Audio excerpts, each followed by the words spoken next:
Greetings, Cap fans, and welcome to episode 92 of the Captain America Comic Book Fans Podcast.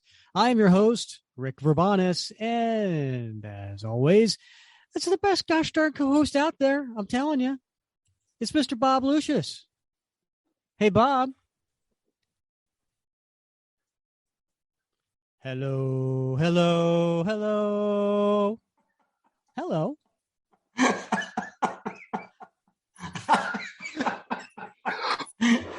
Now, why am I doing that one? Why are you doing that one, Rick? Well, first of all, what am I doing, Bob? Are those the Three Stooges? Yes, it's Three Stooges. Yes. Yeah, well, because we have a third stooge on the show today.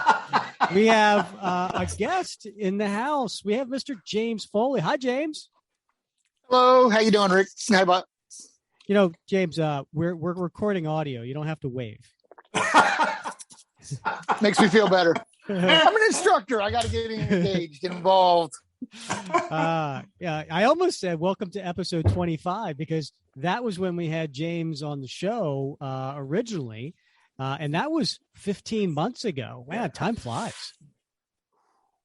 It's been a while. Months. Yeah, I know, right? Gosh. So James, when he came on the show back then, it was because he won a contest, and now he's on the show. He lost one.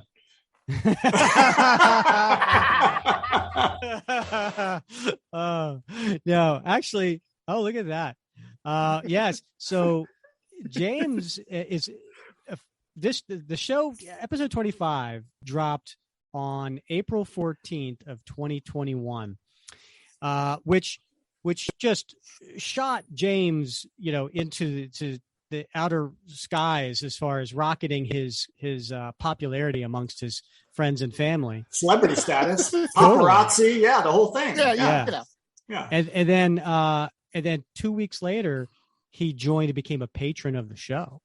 And not only is he any old patron, he's a super soldier patron. So thank you for that, James. Absolutely, indeed, amen. Yeah. So carrying.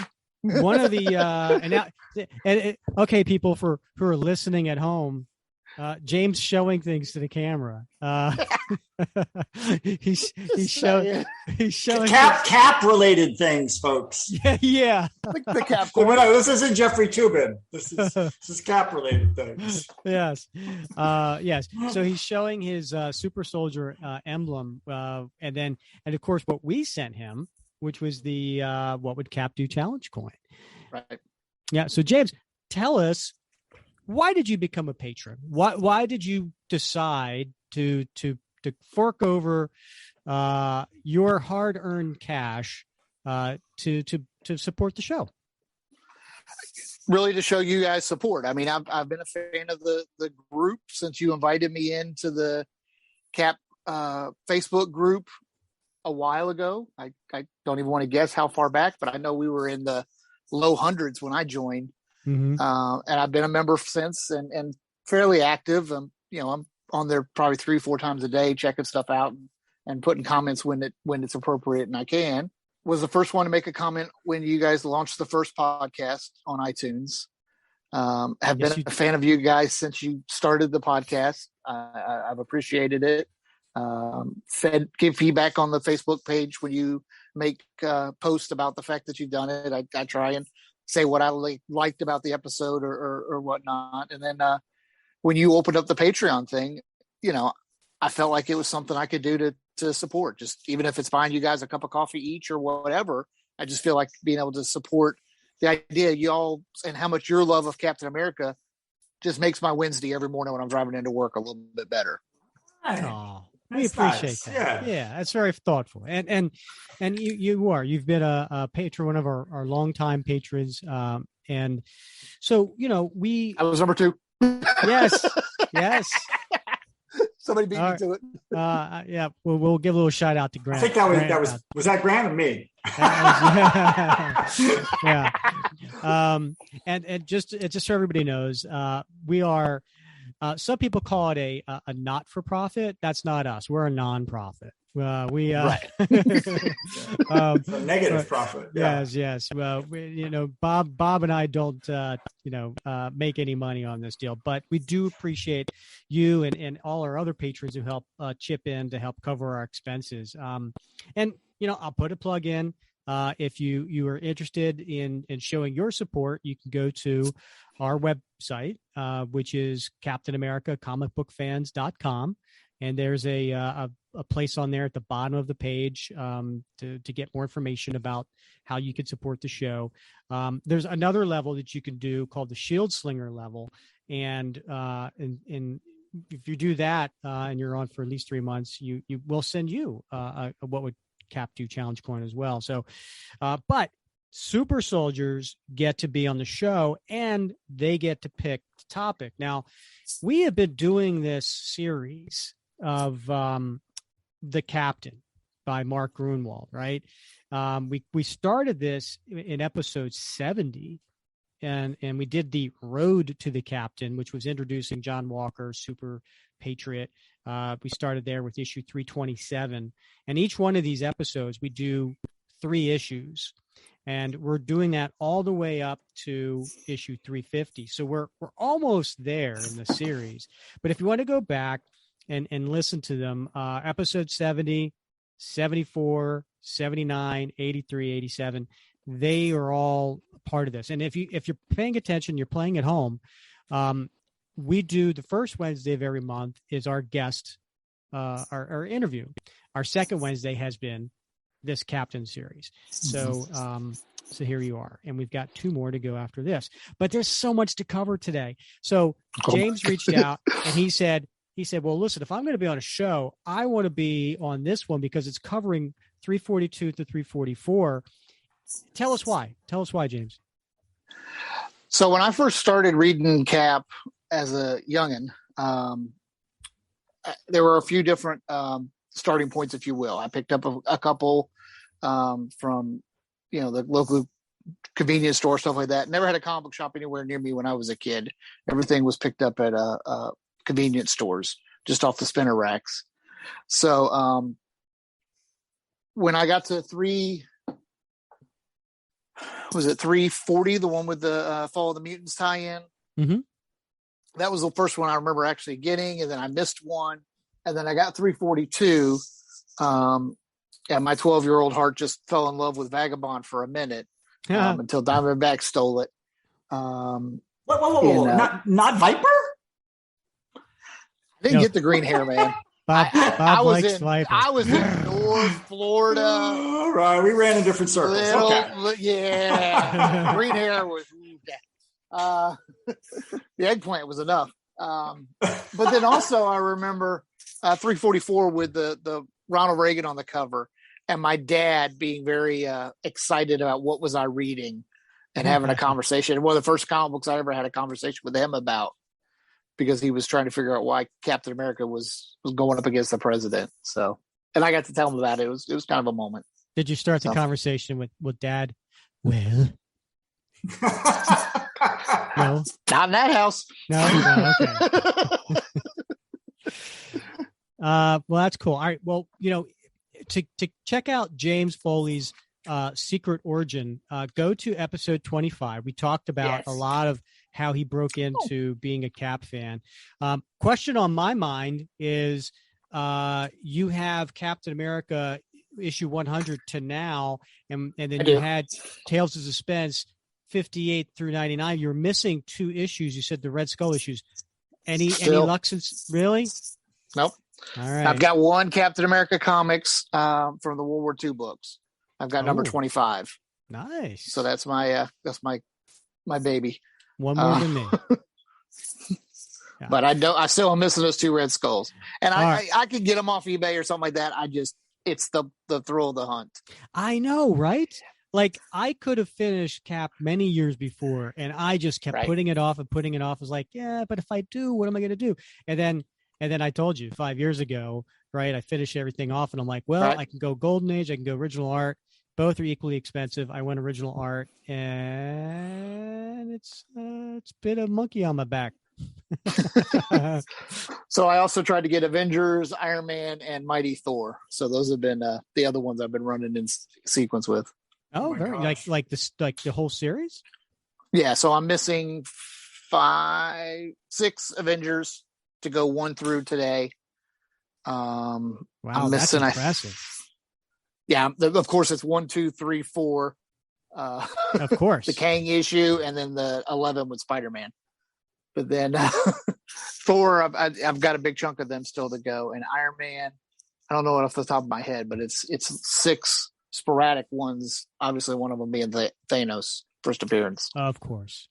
Well, that's the beauty of finishing your Tales of Suspense collection, because you're like, hey, I've got all the Caps, I've got all the Iron Mans. That's pretty cool. Yeah, but then I have to go backwards and get all the Iron Mans all the way back to 36, and that's going to get expensive. Yeah. Well, that's the danger of being a collector like us, right? It is. It absolutely is. All right. But there's always something else out there. There's always something else. Always. All right. So let's get to this now. We kicked off the new format of the series, of the podcast series, where we, just some based on feedback, not to do it panel by panel. However, for this Captain series, we're going to continue with the old format because that's what we've been doing. So we're going to finish it out that way. So buckle in, folks, because we have 84 pages of comics that we have to go through. And so we're going to have to really work on that. And then the other thing that we're starting now, just to have some fun, is at the end, we're going to all give which was our favorite panel from these 3 issues. What did we feel is T-shirt worthy? Get that man a T-shirt, right, Bob? Get that man a T-shirt. And then what do we? I know somebody. And then what are we going to put in the time capsule? Something that, like when you read this, like, oh, that really captures when this was written. So keep that in mind. And we can even maybe talk about it as we're going through these. Okay. All right. So let's get to issue number 342. Now, this had a cover date of June 1988. Just going to put this out there. That's when I graduated high school. I was 12. I was at OCS. So we're representing a lot here. All right. Yeah. Hard, knee deep in it at OCS, getting yelled at. God bless you. June 1988. The solicitation for this issue says the Black Panthers got a gift for the new Cap, a new shield. And when Cap uses the shield to go after the guys invading the Serpent Society's headquarters, well, everybody had better watch out. Who the hell wrote that solicitation? That was lame. Especially when the Black Panthers only in like 2 panels. Yeah. All right. Who's the creators for this? Well, we talked about Mark Gruenwald before being the writer, and we talked about Kieron Dwyer, the penciler. Inker is Al Milgrom, and we had Al on the show. So if you get a chance, check it out, episode 73, and a great conversation with Al about his time on the Cap series and a bunch of other things as well. Colorist was Bob Sharon, also another person we had on the show way back in episode 5, if you want to check that out. Bob's an amazing colorist. Letterer John Morelli and editor Ralph Macchio. Wax on. Gets me every time. All right. On the cover here, Bob, why don't you describe the cover? Because it's got Viper, right? We know you love Viper. Yeah, it's got... I'm sorry, there we go. All right. So, yes, it does have Viper, and I want to spend all my time, quite frankly, talking about Viper. Because Rick, that she has a special place in my heart. So here's Viper in all her glory, in her green, skin-tight bodysuit with I believe those are cross-holstered pistols, and her arm raised to the gods with a cobra actually wrapped around her entire arm. So she's looking really, really good. And then, of course, we've got a bunch of bit players behind her throughout the cover, So I think that's probably what Falcon and Nomad, and there's D-Man and fighting one of the what's her name? Anaconda. Yeah. Anaconda. She got back. Yeah, she does have. Yeah, she's larger than the D-Man in this particular matchup. Yes. So it's kind of a nice cover, and then of course we've got Cap, sort of almost transparent, a profile in the background. It's a great cover. I love this cover. This is my favorite covers from the '80s, and I think largely because of Viper. I would love because of Viper. All right, only because of Viper. I would love to have this statue. If it was out there, quarter scale, I would sit right here and pride a place in my office. Alas, I would also be divorced. So I would have a do not disturb sign. Probably have a do not disturb sign as well. Yes.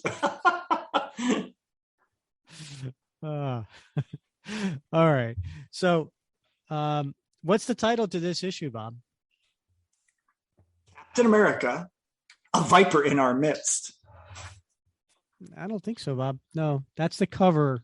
What's the title? You have to actually turn the page, Bob. Okay. Well, I thought we were still doing the cover, Rick. I said, what's the title to this issue, Bob? Okay, Rick. All right. The Snake Pit. Was that so hard? I didn't want to leave the cover yet. So look at that first page. Yeah.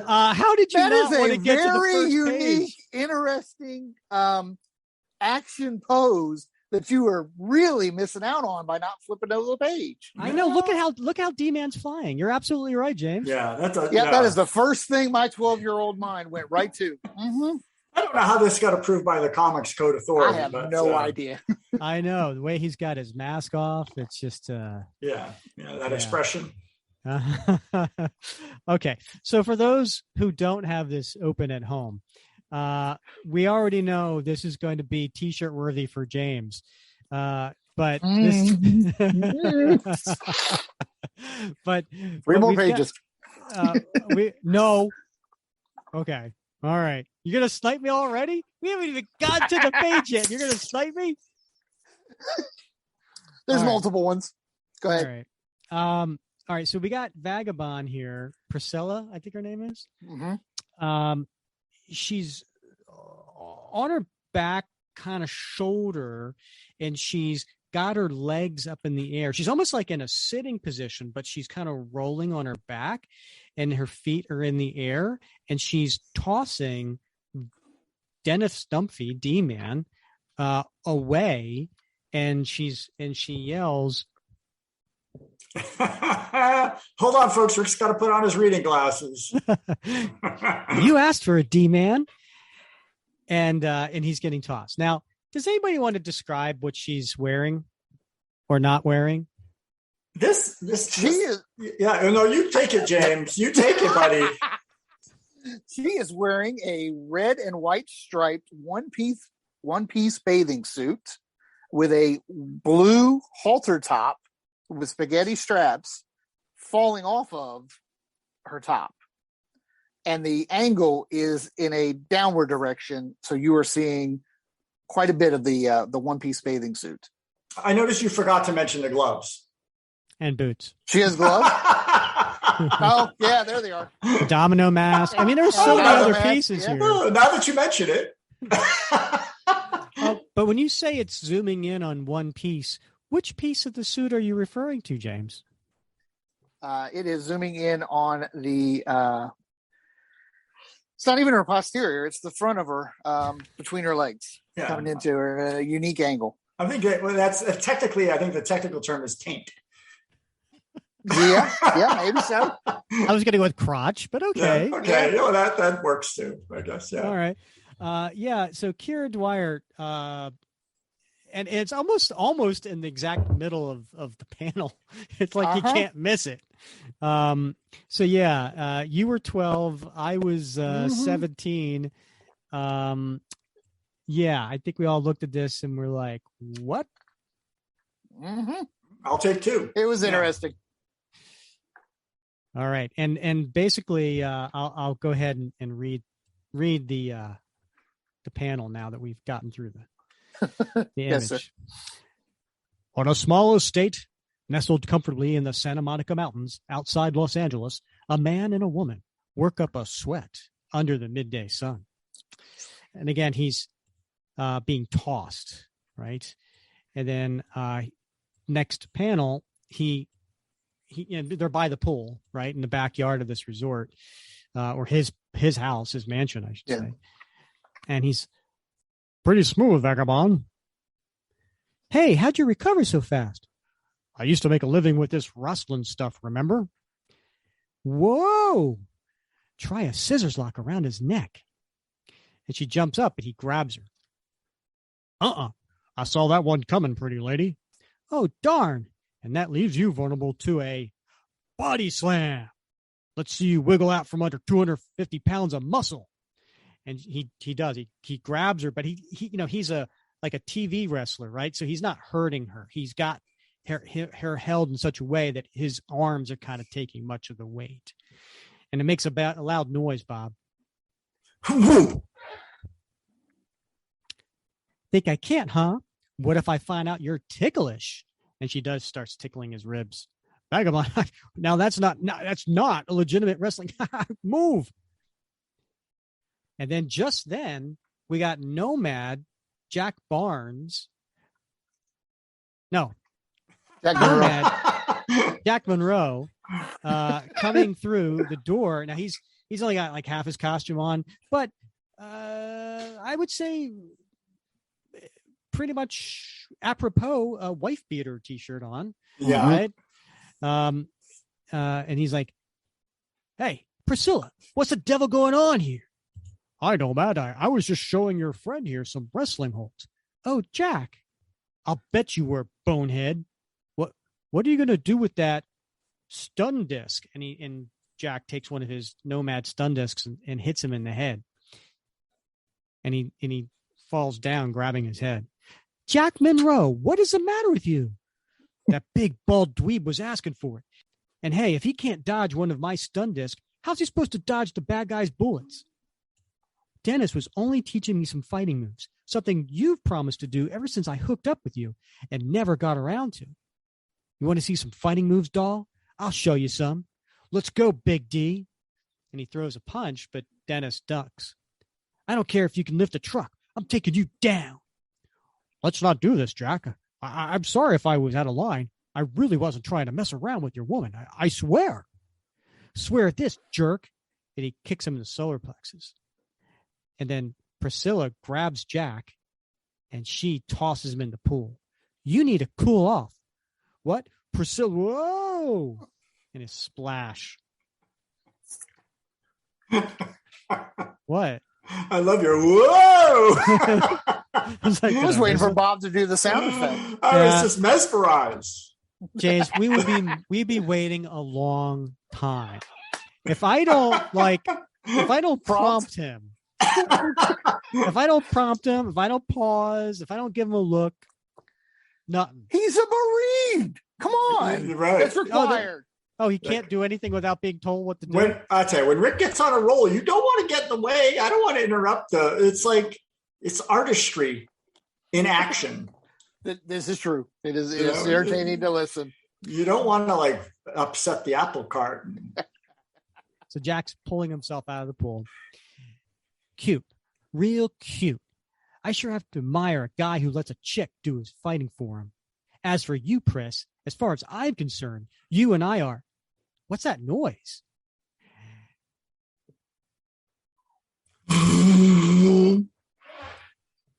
Supervillains in my backyard?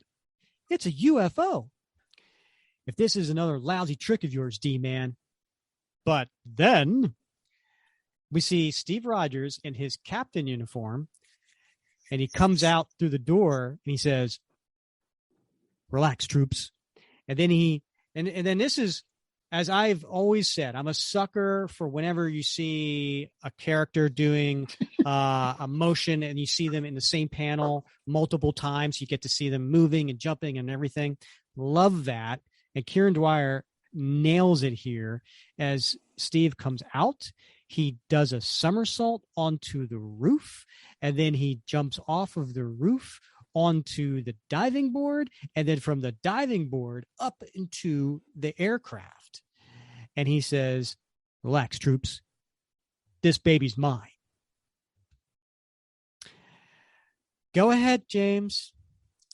So this would be a great panel for a t-shirt, Rick. So it's t-shirt worthy? 11 captains all on the same panel.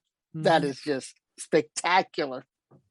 So it's t-shirt worthy, is what you're saying? I think it's t-shirt worthy. Really? Because to me, it's my favorite panel. So we're okay. And so he gets up onto that, and Jack, he's like, "What's Cap think he's doing? Cutting us out of the action? Where's the Falcon? Things in the sky are up his alley. Who in the world has a ship like that? It's not an Avengers Quinjet." The portal's opening.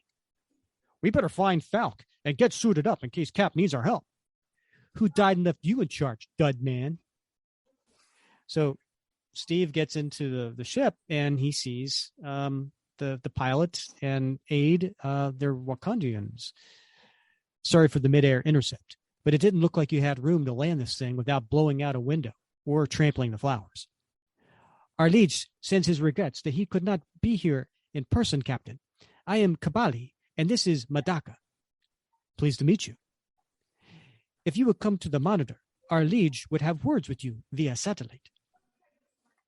"Certainly." And then we have T'Challa in his Black Panther costume on the video console. "The Black Panther bids you well, Steve Rogers. Good to see you, T'Challa. I am sorry, affairs of state make it impossible for me to be there in person, my friend. I understand. Kabali, the package." And then out of the package comes a new shield for the captain. Mm-hmm. And so it's shaped and has the rings and inner circle like Cap's old shield, but the coloring is different. James, you want to take this one? Sure. It's obviously it's a round shield, a black small circle, then a white ring, then a red ring, and then another black circle. It's a sharp looking shield. It is. "We did the best we could without knowing its exact specifications. I hope it is suitable. It feels great. I am in your debt, T'Challa." "Nonsense. Consider it a gift from the King of Wakanda to an honored ambassador of America." And Cap looks a little lamenting here. "I have no official status with my country anymore, T'Challa. My government gave my name, uniform, and shield to another man when I refused to become their glorified civil servant. I did not mean to offend. No offense taken, old friend. If there is anything else I can do to aid a noble ally in this time of adversity, you have only to name it. Farewell." And he signs off. "Only the finest grade of vibranium was used to make." Excuse me, do you hear someone knocking?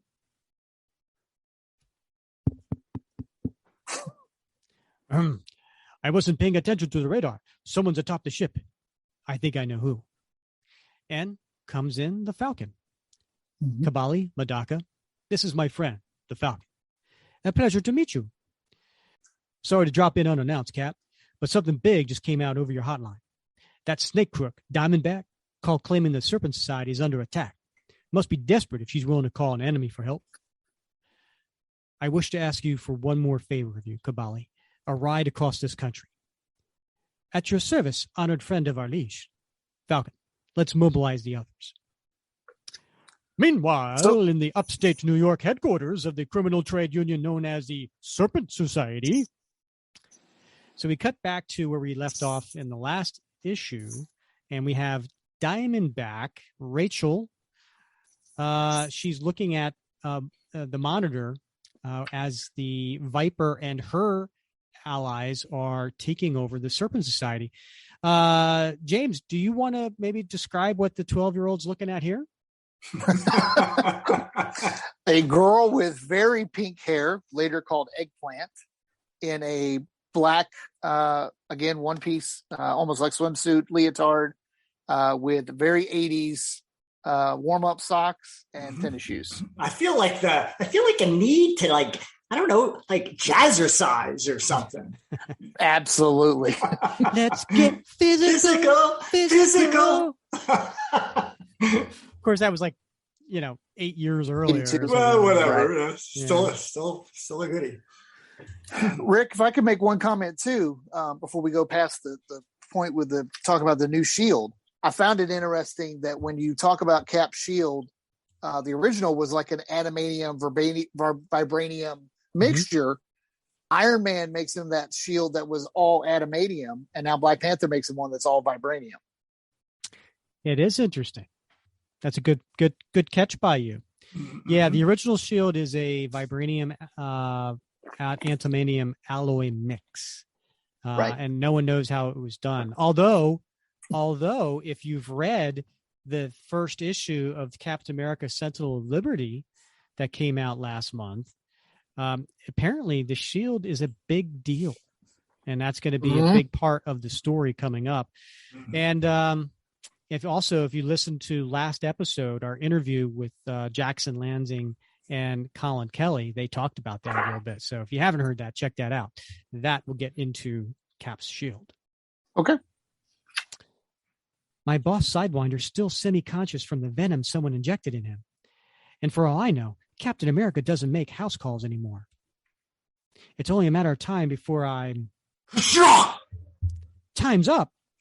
And coming through the door is this Talon, right? That's just ripping through the door, expecting it to be like, here's Johnny.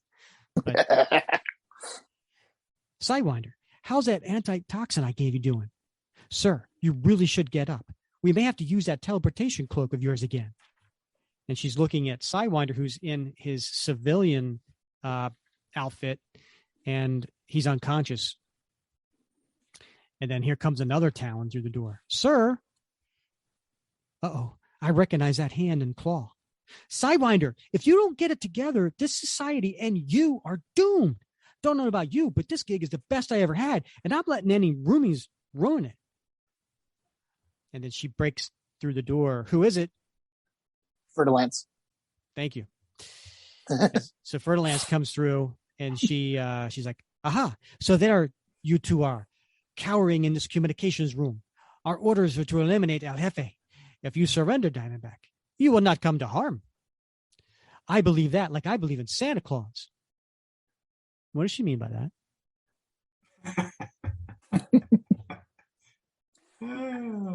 Pretty sure they're going to come to harm. Just carry on, Rick. You don't need to know. All right. And then she throws a couple of throwing diamonds. To think that not 2 hours ago I was trying to make friends with that Talon turncoat. Better make these shots count.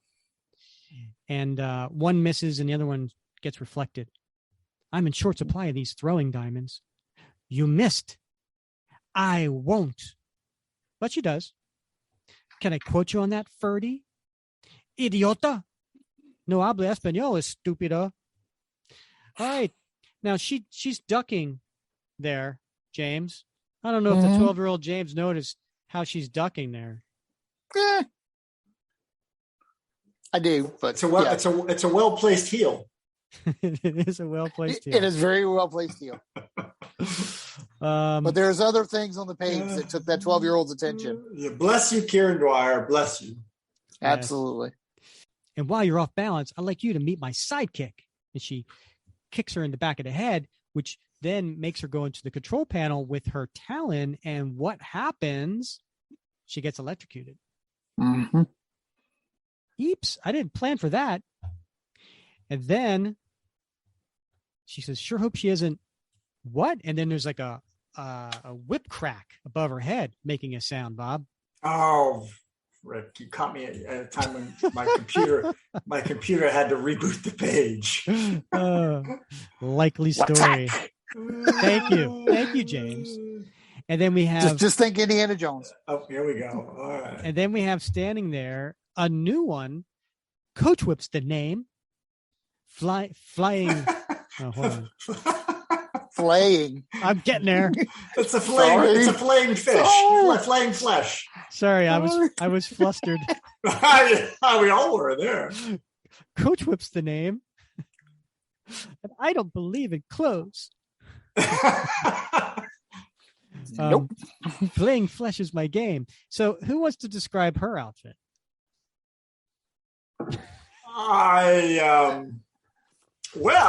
Rick, she has a lovely Long boots.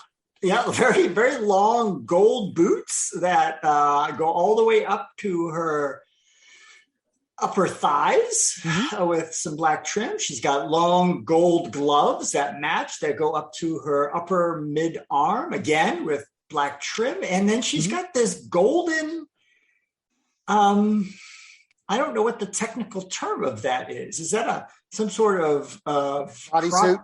Bodysuits? Bodysuit. That doesn't really, I mean, it's a very minimalistic bodysuit, right? Is this true? It basically covers the crotchal area with a bodice and again with some black straps going over their shoulders and a black headband. It's quite striking. Do you think she does that so that everybody just kind of stands there with their mouth open so she could just whip them easier? Yes, I was. 12-year-old me would have been flaying my flesh for sure. Whip it real good.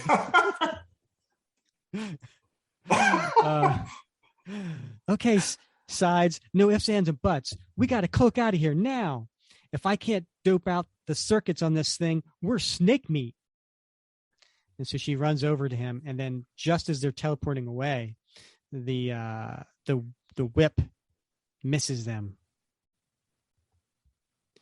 But where do they teleport to? It's just outside the compound, and they end up going into a pond. And there's a big sploosh. And then she comes up gasping for air, pulling Sidewinder with her. We made it. I didn't make us materialize inside a wall. Dare not risk using that stupid cape of his again now that the circuits are all soggy. I got us out of this, mister. You're going to owe me a bonus you won't believe. 2 hours later, we cut to the Wakanda flying craft. We are almost over New York State, Captain. Where do you wish us to land? That was very Irish. What the hell was that? Top of the morning to Captain. Let me do this Got again. nothing. We're almost over New York State, Captain. Where do you wish us to land? Don't know yet, Madaka. I'm still awaiting further instructions. I will proceed due east then. And then Falcon's there thinking, one of Mark Gruenwald's famous thought balloons. Mm-hmm. Wonder what's eating the two lovebirds. They haven't said a word to each other the whole trip.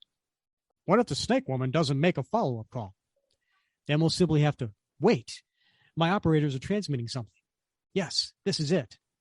And it says, Cap, Sidewinder, and I will be at Fred's gas station, junction of Highway 93 and Route N. Interesting. Diamondback. Madaka, I have our destination. And then there's looks like a really beaten down gas station, and the Wakanda aircraft lands. Just let us out here, Madaka, and you could be off. As you say, Captain. And they do. They take off. And then there's our crew. We got Steve, we got Jack, we got Dennis, we got Sam, and we got Priscilla and Red Wing. Cap, any chance this is a trap? Every chance. Okay, fan out. And he gets inside and he thinks to himself, no sign of anyone. If I don't get a crack at those slippery serpents out of this, I'm going to be sorely disappointed.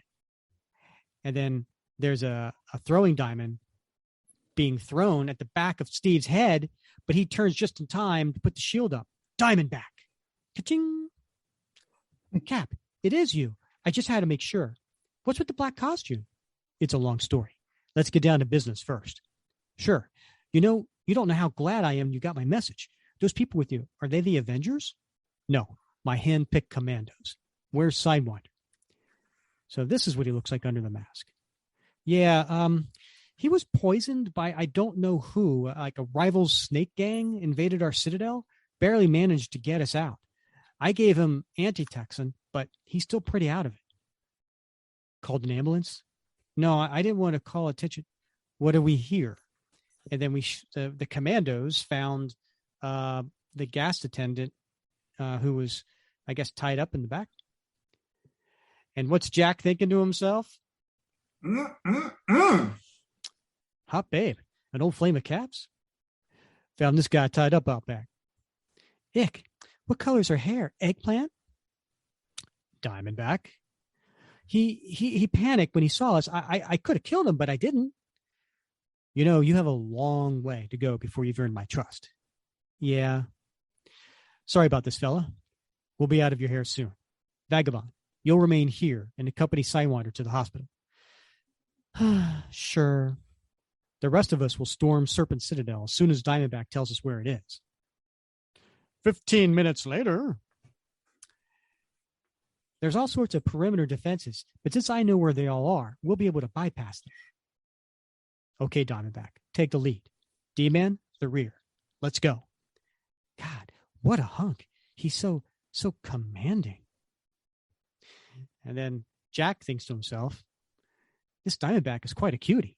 Guess all snake chicks aren't as vile as that Viper broad I first fought as Nomad. When did that happen? I think that was way back in issue 282.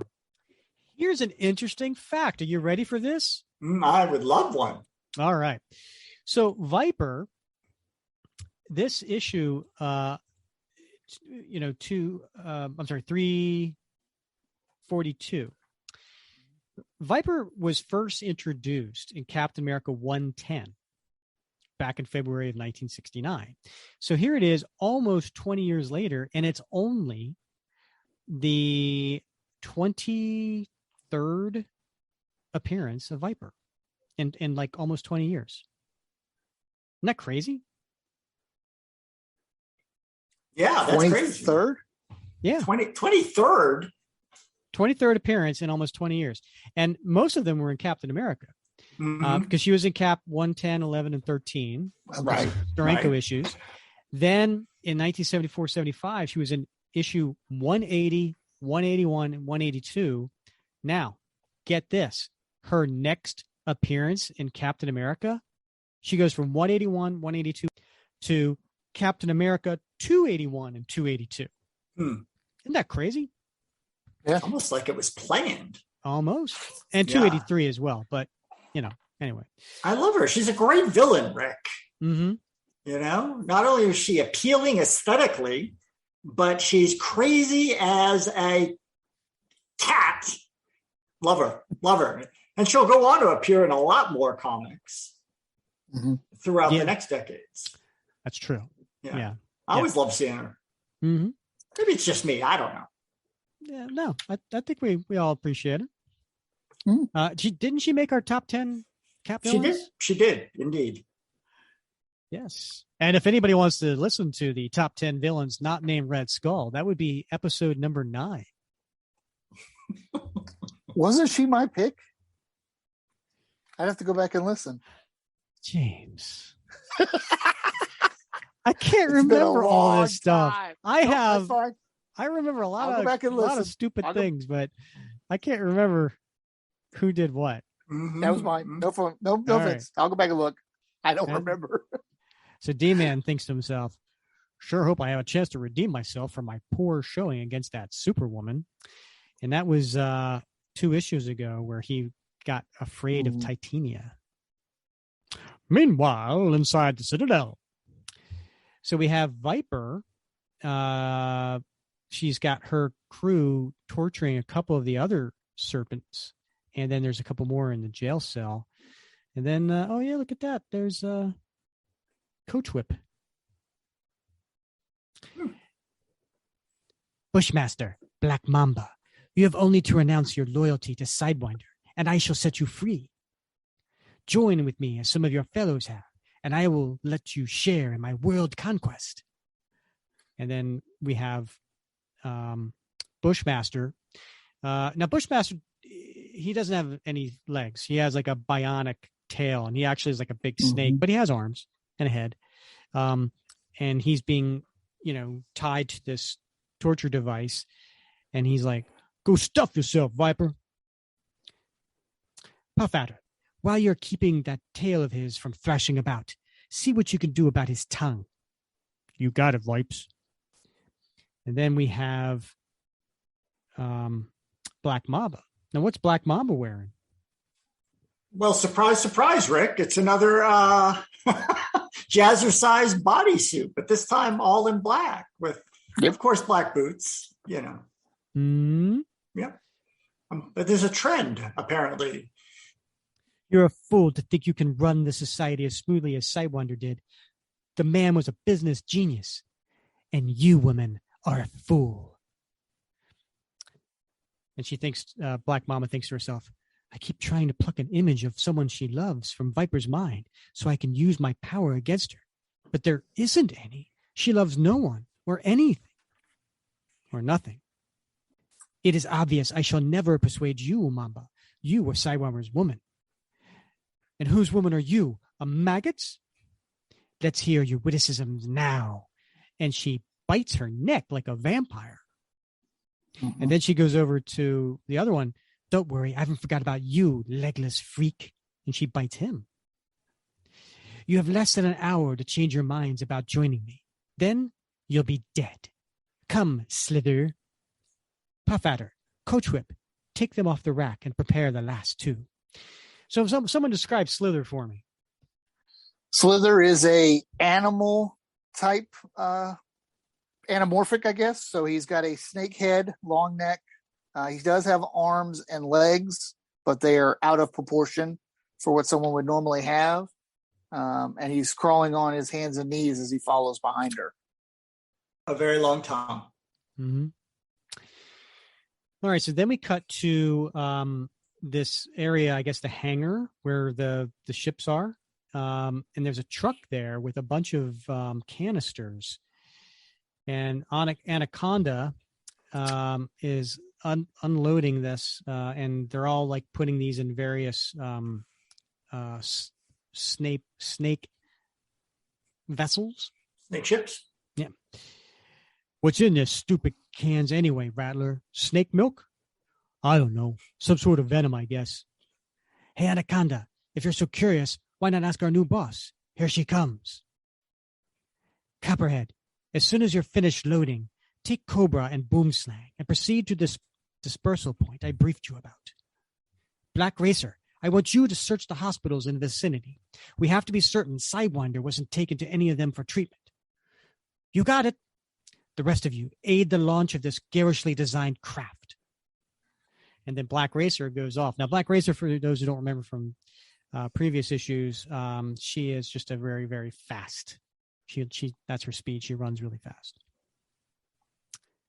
What was that? Sounded like somebody running by at 100 miles an hour. At least it was too dark to see us. Probably that Black Racer broad we met in Vegas. A serpent saucer is taking off. I know where that ship took off from. Come on. Let's make this one, people. And they go underneath a closing hangar door. No sweat. The Anaconda. I've tangled with her before. Back in Cap 310. Who the bloody heck are you jerks?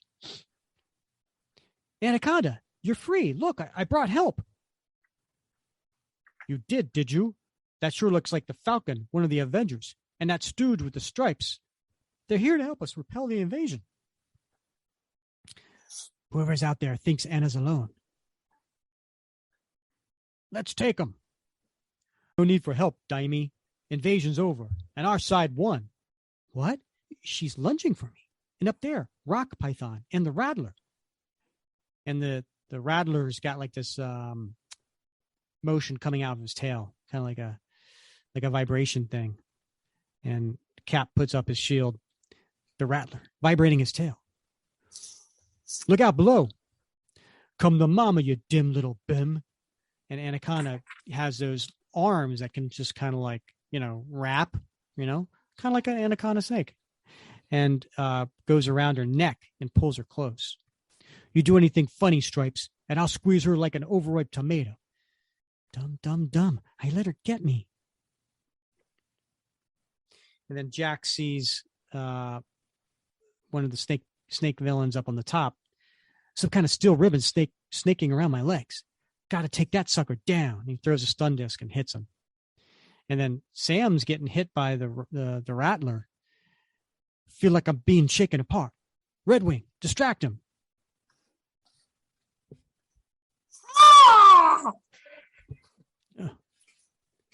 Email. Free Diamondback and follow me as soon as you can. I'm going to check out the rest of this place. Huh? Oh, sure. And on his way out, he hits Anaconda in the back of the head with his shield. And Diamondback's, Cap? He left me without a word. Okay, here's my chance to redeem myself. Just try one of my old wrestling moves. Haha, quite a grip you got there, Sonny. Want to bet mine's stronger? Now you can come to Mama, too. Anna's crushing the breath out of me.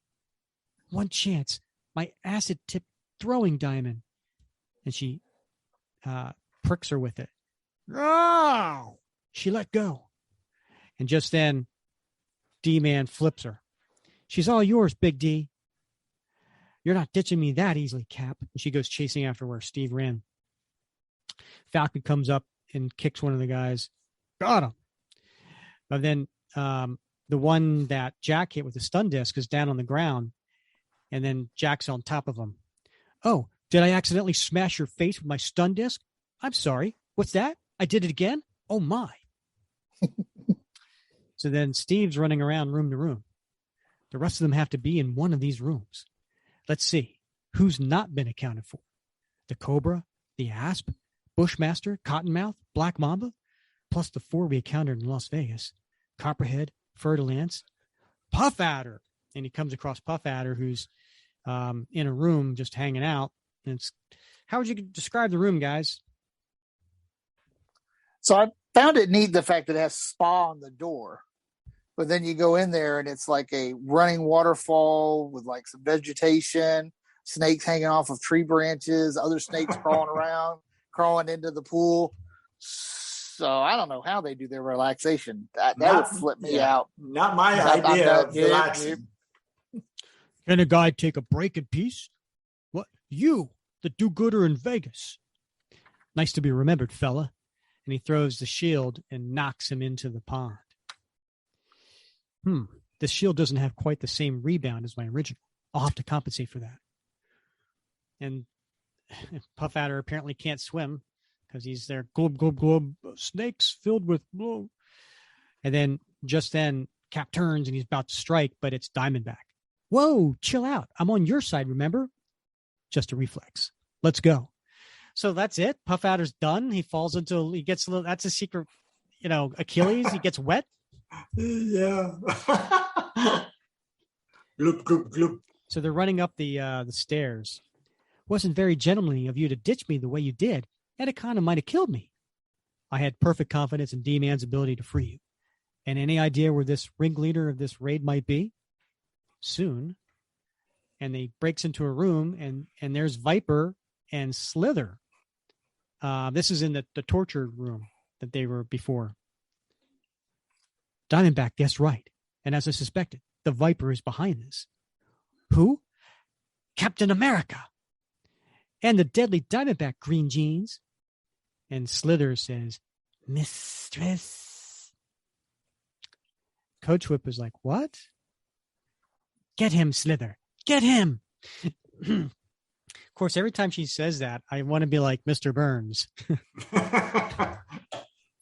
Get him, Smithers. Get him. Yep. Excellent. Slither, huh? I met this character before. When did he meet him before? That was in Cap Annual number 4, Rick. I'm surprised you don't remember. We have to cover that one of these days. Let's do that. Yeah, that was the written and drawn by Jack Kirby, and it was Magneto's new Brotherhood of Evil Mutants, and Slither was one of them. Perfect. And then Viper thinks to herself, what is he doing here? I must escape to coordinate my Eden project. Oh, and Diamondback's got a funny. She says, okay, coach, prepare to get miracle whipped. Product placement, folks. And she throws the diamond as she's jumping out of the cracked whip, and it goes over her head. She goes, missed me, babe. Wasn't aiming for you, chickie.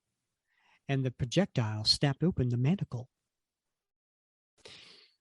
And then just then, Slither jumps on top of Cap's shield. I strongly advise you to let go. And he hears the whip cracking behind him, and he turns, and the whip gets Slither. Ah! You can't say I didn't warn you. No time for delicacy. The Viper's getting away. And he throws his shield and knocks out Coach Whip. Should have you. And then Diamondback goes over to finish the job releasing her friend. Should have you out of there in a sec, cottonmouth old boy. Diamondback, no. And then, that is like the scariest thing, right? That is, yeah. Okay. That's a cool panel. Cottonmouths could stretch their mouths to go. A lot of snakes can stretch their mouths, but this one is. He's opening up his mouth to be larger than her head, and then venom is dripping off the top fangs. That is so disgustingly scary. Yeah. And he's about to get her, but she jumps out of the way. You slime ball, you sold out to that witch too? And Cap thinks he gets his shield. Cottonmouth's loose. Hope your dental coverage is paid up, mister. And he nails him right in the mouth. And Diamondback.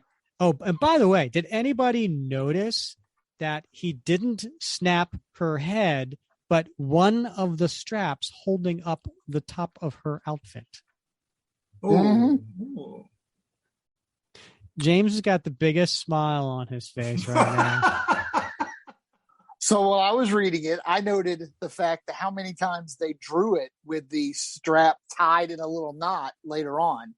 So she comes up with a magic costume. So if you look for continuity, I got a kick out of the fact that Kieron paid attention and actually tied it back together. But right now, she's just kind of holding it up. Good research, James. Yeah, come on. It was just him watching to see if that strap was still down so that he can, maybe it'll fall. He's like, damn, it's tied. He wasn't trying to be continuity. Good. Damn it. That's a researcher right there. Scholar. So she's holding it up right now. And we got a little side boob action going here. We do, yeah. You don't look so hot, Aspie. Viper poisoned me. Wouldn't submit. Get antitoxin. Quick. Bushmaster, Black Mamba may already be dead. Do them first. Look at that. Even Honor amongst among villains, thieves. Yep. right? Yeah. Mm-hmm. Glad to see I wasn't the only one who remained loyal to Sidewinder. I can't believe how many people betrayed him. Whatever happened to honor among thieves? And Cap thinks to himself, Cottonmouth isn't going anywhere. Now to bind, Slither is gone. Cap, help me. They're dying from snake bites. Once again, forced to choose between saving lives or apprehending felons. Where's the antitoxin? Diamondback says the pharmacy is just down the hall. Falcon. There you are, Cap. I've been looking all over for you. My old nemesis, the Viper, is the instigator of all of this. She escaped. You haven't seen a woman in green? Nope. How about a loose-limbed fellow with a snake's head? Nope. Haven't seen him either. And where is he? He's on the back of D-Man, about to bite his head. And Jack's running away. I'm going to go find... Huh? What hole did that freak pop out of? Ha! If D-Man expects me to save his butt after the way he muscled in on my chick, he can go kiss up a rope. What the hell does that mean? The saying is piss up a rope. But obviously they couldn't say that one. Ah, all right. on the other hand, and he gets his stun discs and jumps up behind Slither, and he hits him in the temples on both sides. I get my jollies showing that muscle-bound cloud up. And then 17 miles away, there is an ambulance with the siren going, and Black Racer shows up. An ambulance. Might it be? Yes, it's him. She breaks open. And there's Priscilla over top of Sidewinder in the back of the ambulance. I think that's one of the snakes. And Black Racer's like, unlatch this gurney and push off. Oh, no, you don't. Who's she? Whoa! And the gurney goes out into the road as they're driving, and it's like an 80s sitcom, right? Or like an 80s comedy movie or something like this, right? And so the gurney goes out into the road, and Black Racer's on top of Sidewinder. Priscilla's on top of Black Racer. Must be going 60 miles an hour. Got to make her let go. And then they topple. I did it. And she lands on top of Black Racer to help break her fall. And she's, oh, wow. Got her to let go and take the brunt of the fall. And D-Man said tickling wasn't a legitimate technique. Serpent Citadel, 5 minutes later. And there's Rachel standing over top of her fallen comrades who are all recovering from the toxin. Well, we got them the antidote, though it remains to be seen if we got it to them soon enough. No sign of the Viper anywhere, but Nomad D-Man did manage to get that really sneaky guy. This is not good. We may have managed to capture more serpents than ever before, but the worst of the bunch has gotten away. And if I know the Viper, this little raid was just a prelude to something really sinister. To be continued. All right, moving on to issue 343. This one, here's the solicitation. You guys ready for this? Yep. The Captain, D-Man, and the Falcon, and Nomad versus the Viper, and her legions, and the new Captain America and Battlestar versus the most dangerous mutant force since the Brotherhood of Evil Mutants, the Radical Mutant Liberation Front called the Resistance. Holy crap, that is a one big, long run-on sentence. They're violently opposed to registration of mutants, and wait till you see how violent. All right. They were really third-string characters. So this one has a cover date of July 1988, and same creative team as before. Mm-hmm. On the cover here, we have the new Captain America and Battlestar battling this group that we've never seen before, and it says "routed by the Resistance." And they're on a floating boulder, and there's these four characters, and they're all wearing yellow and blue costumes with like yellow helmets, and they have big R's on their chests, and we have them firing on Cap and Battlestar, who have their shields to protect them, but they are falling in the sky. So they're up in the sky, in the blue sky with white clouds. So it looks like they're up pretty high, and Cap and Battlestar looks like they're falling to their doom. 75 cents. 75 cents is what got you this issue, guys. It's a good deal. Yep. I'm sure I paid it. Cleveland, Ohio is but one of the thousands of American cities where the new Captain America and Battlestar wage war on the nation's enemies. Look sharp, Cappy. Our playmate's shedding. And it looks like he's got pretty good aim. And this one's titled Slippery People. And there's all these like brown, looks like almost like porcupine things, like if they're battling the porcupine. Yeah, quills. Thank you. Yeah. That's a good word. Yeah. And that's what it looks like it's coming at them, but their shields are protecting them, and they're in an alleyway. And here's this character who looks like a porcupine. He's got his shirt off. I mean, he's only wearing green pants. That's the only thing he's got wearing. But he's got quills coming out all over his body, including his head, and coming through his pants. He looks very frightened, and he's running, and he's firing behind him as he's running. I don't want to hurt you guys. I just want to be left alone. Sorry, pal, but when you failed to register yourself as a mutant, you forfeited your right to be left alone. And Battlestar thinks to himself, poor guy's scared spitless. Barely out of his teens, I'd reckon. And they come chasing after him. But I'm not. Uh-oh. He's making a break for it around that corner. It's a dead end. Where? And the guy's hiding behind a dumpster. Check to see if he didn't go through that door. I'll start rifling through this garbage. You talked me into it. They're going to get me. Does anybody see the names on that box by Cap's feet? I can't make it out, Rick. Looks like it says Claire and plus like maybe Dennis. Maybe it's like the creative team of Claremont and I don't know, Denny O'Neil. I don't know. Huh. I'm still hung up on Fred's Pump and Lube gas station from the last issue. So is that T-shirt worthy there, Bob? I don't know. That would be a cool T-shirt, though. Fred's Pump and Lube. Yeah.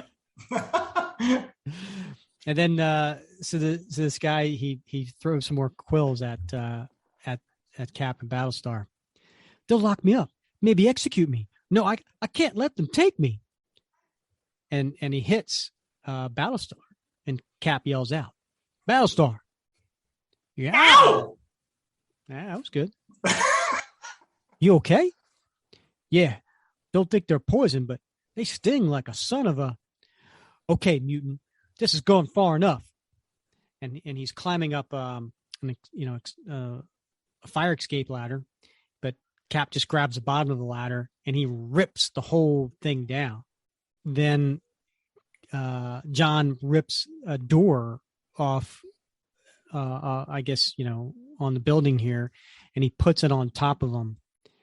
And he's like, just keeping you from shooting out your quills, mutant. But I swear to you, I'm not a mutant. I wasn't born like this. An accident made my body this way, like the Fantastic Four. That's for the courts to decide. We don't make the laws. We just enforce them. You were identified as an unregistered mutant. It's our job to see that you register. Don't worry, man. The feds will treat you fairly. They've been totally righteous with me. Yeah, but they didn't accuse you of being a mutant. And they load him onto a helicopter. Tell you what, if you keep your cool and there's no further incident, we won't report how you resisted arrest. This whole deal stinks. It's one thing to be sent after a car-carrying supervillains, but this is just a frightened kid. What difference does it make how a person got a superpower? Being born with them or getting them through a special process like Cap and I did? Powers are powers. Seems like this is just another way to find new minorities to oppress. Meanwhile, in upstate New York, another pursuit is still in progress. And so Diamondback, in her ripped leotard, is running after the captain. At the end of the hall, Captain, special drop tubes that head straight to the hangar. I see them, Diamondback. And he jumps in. Phew, he negotiated that like he's been doing it all his life. What a man. If only I could make him forget my criminal inclinations. What great gymnastics we could perform together. Are you muted, James? No, I'm not. Just making okay. faces. Yes, you were laughing so hard, nothing was coming out. I just remembering 12-year-old me and not getting that reference. Really? Oh, yeah. Oh, you're like, yeah, I bet they could do some great gymnastics. That would be fun. Uh-huh. I just hope the Viper hasn't made good on her getaway. In the hangar, Viper, over here, free us. No time, idiot. What? Stinking witch. Why'd I ever throw in with her when she just muscled in ahead of the Super Society? Sidewinder never would have left any of us behind. And Steve and Rachel land one of your serpent saucers, taking off. The Viper's inside, I'd lay odds. And he throws his shield, and Diamondback throws some of her diamonds. I'll see what I could do with a couple nitro-tipped throwing diamonds. And it makes them explode on the back of the ship. We knocked it off balance a bit. It hit the hatchway, taking off. Stabilizing her liftoff may buy me just enough time to leap to the roof. Cap, wait for me. And here's another one of these multiple Cap, in one panel where he's doing some somersaults. And from there, make it to the saucer. Made it. Darn you, Captain. Catching onto this craft is not quite the same as getting aboard it. I've got to swing from this landing wheel toward the rear hatch. It'll be tough with the wind against me. Inside, we see Viper on the console. I felt a small explosion as I was taking off. I better scan for damage. What's this? Instruments say the left landing gear is obstructed. Somewhere aboard this flying monstrosity are the external vidcams.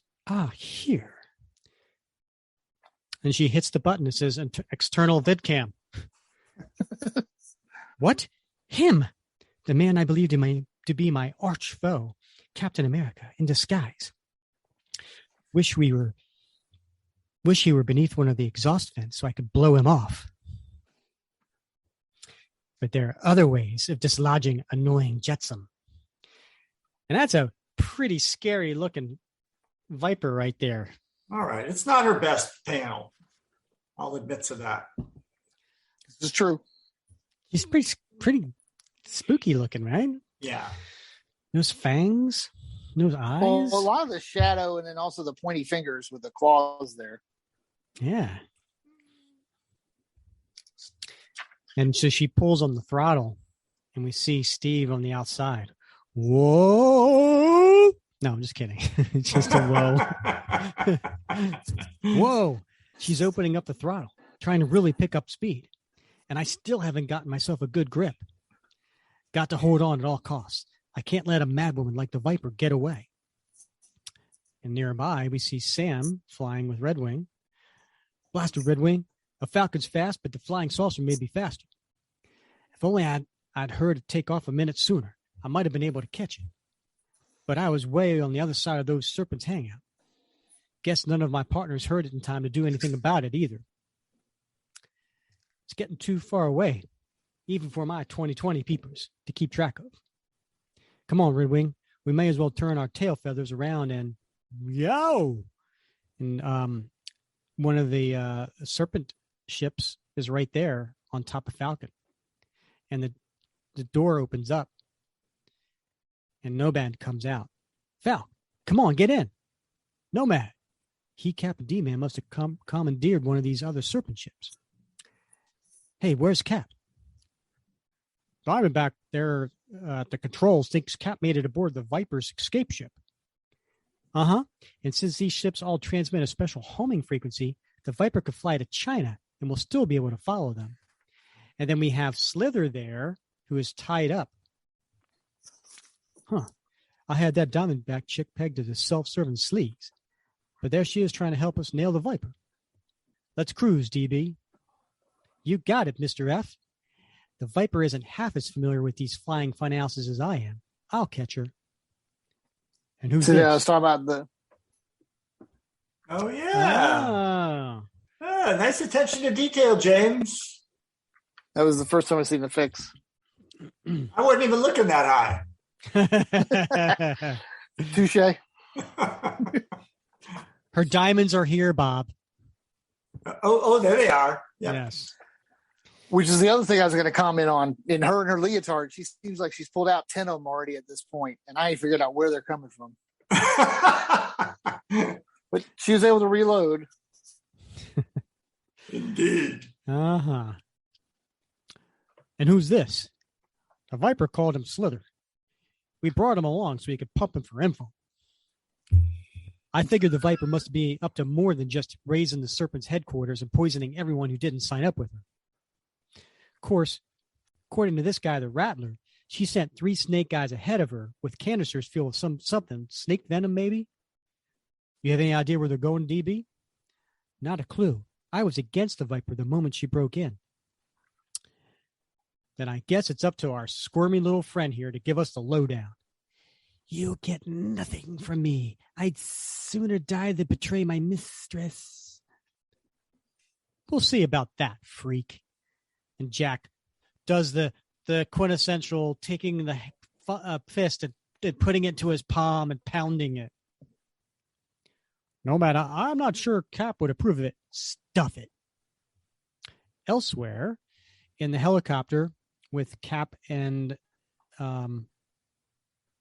Battlestar, Jen, you must have been cheating. Come on. Captain America never cheats.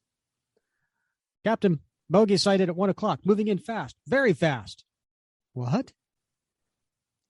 And by the way, they have the kid, locked up with them in the thing. But here's that boulder that I was telling you about from the cover. Holy, some kind of fireball shooting something, and it shoots right through the hull of the helicopter. Cap puts his shield up to protect himself. Shoot! Blew us wide open. Cap, you see what I'm seeing? 4 guys riding on a big floating rock. And sure enough, it's the people from the cover that I mentioned before. Hear us, mutant persecutors. Surrender your prisoner or face the wrath of the Resistance. The who? You have 10 seconds to comply before we blast you out of the sky and come get him. Threaten this, Toasterhead. Cap throws his shield. A cult. He's throwing his shield. Deflected, meteorite. Okay. They want the hard way. The hard way it is. And they go ahead and blast the helicopter. Paralyzer. Crucible. Go in and liberate the prisoner. Occult. Stay here and cover them. Piece of cake. Holy split. These guys have honest-to-gosh superpowers. Nice how you threw away your only protection against me, Flagman. I don't need... And he gets hit by the Resistant. I'm not called Paralyzer because it sounds good, boy blue. Cap. Got distracted. I'm on fire. Got to put it out. They have the prisoner. I'll cut the prop.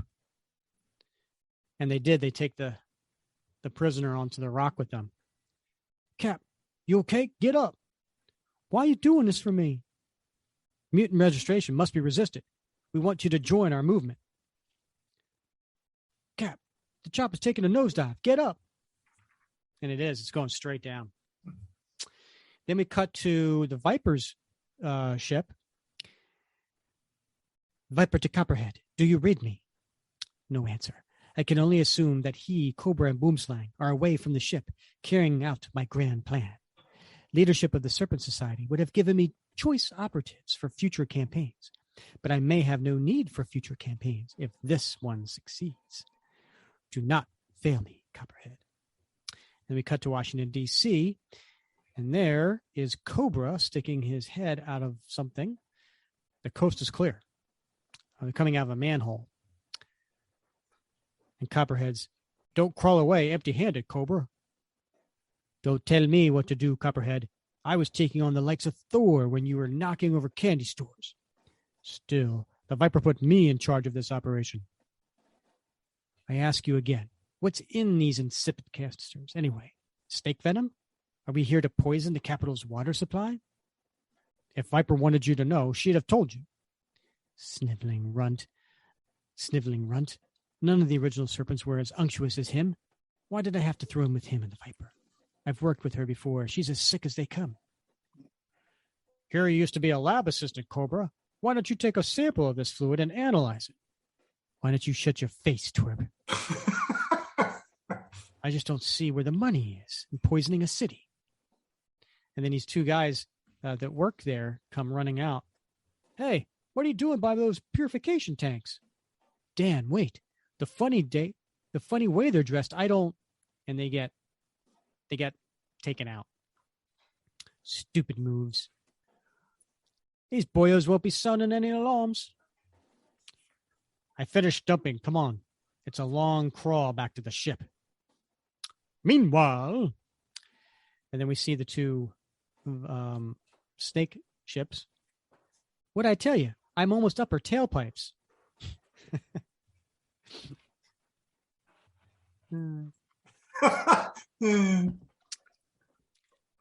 then we see Jack looking at Rachel. You're one heck of a pilot, Diamond Girl. I'm good at a lot of things, Nomad. I'll be glad to show you some of them when we have more time. Bow, chicka, bow, bow. Mm-hmm. This lady reeks of availability. Wonder if she's safe. What? So you got to remember, Jack's from the 50s. I know. He's thinking, those kind of like VD things like that. Right. Yeah. She's a loose woman. Yeah. And it's the 80s also, right? Is this going in your time capsule, James? I actually wanted one from the last issue, but I'll cover that. All right. Yeah. So what do I do now, handsome? Nomad's no Cap, but he looks a lot more fun than the bald Boy Scout back there. I think you must be wrong about Cap being aboard that ship, Diamond. If he were, he certainly would have overpowered the Viper by now and stopped this merry chase. This reject from a bad 50s sci-fi movie have any offensive weaponry? Say, you're not planning to... How do heat-seeking missiles sound? Yeah. You want to blast her right out of the sky? I don't know about that. We can't be sure if... Dweeb man, you're the biggest wuss I ever met. You don't even know how evil the Viper is. You heard what Slither said. She tends to poison all of Washington. That's why we dropped off the Falcon, to get a phone, warn people. What do you suggest we do? Wait until she flies a kamikaze run over the White House before we try to stop her? Well, you're senior man here, Nomad. I guess it's your call. That's the first smart thing I heard you say, D. Okay, babe, let's do it. That panel's a little gratuitous. It is. Because we see her arms in her hand and just a tip of her chest. Watch this. They passed the code. And there's the missiles fly out, Bob.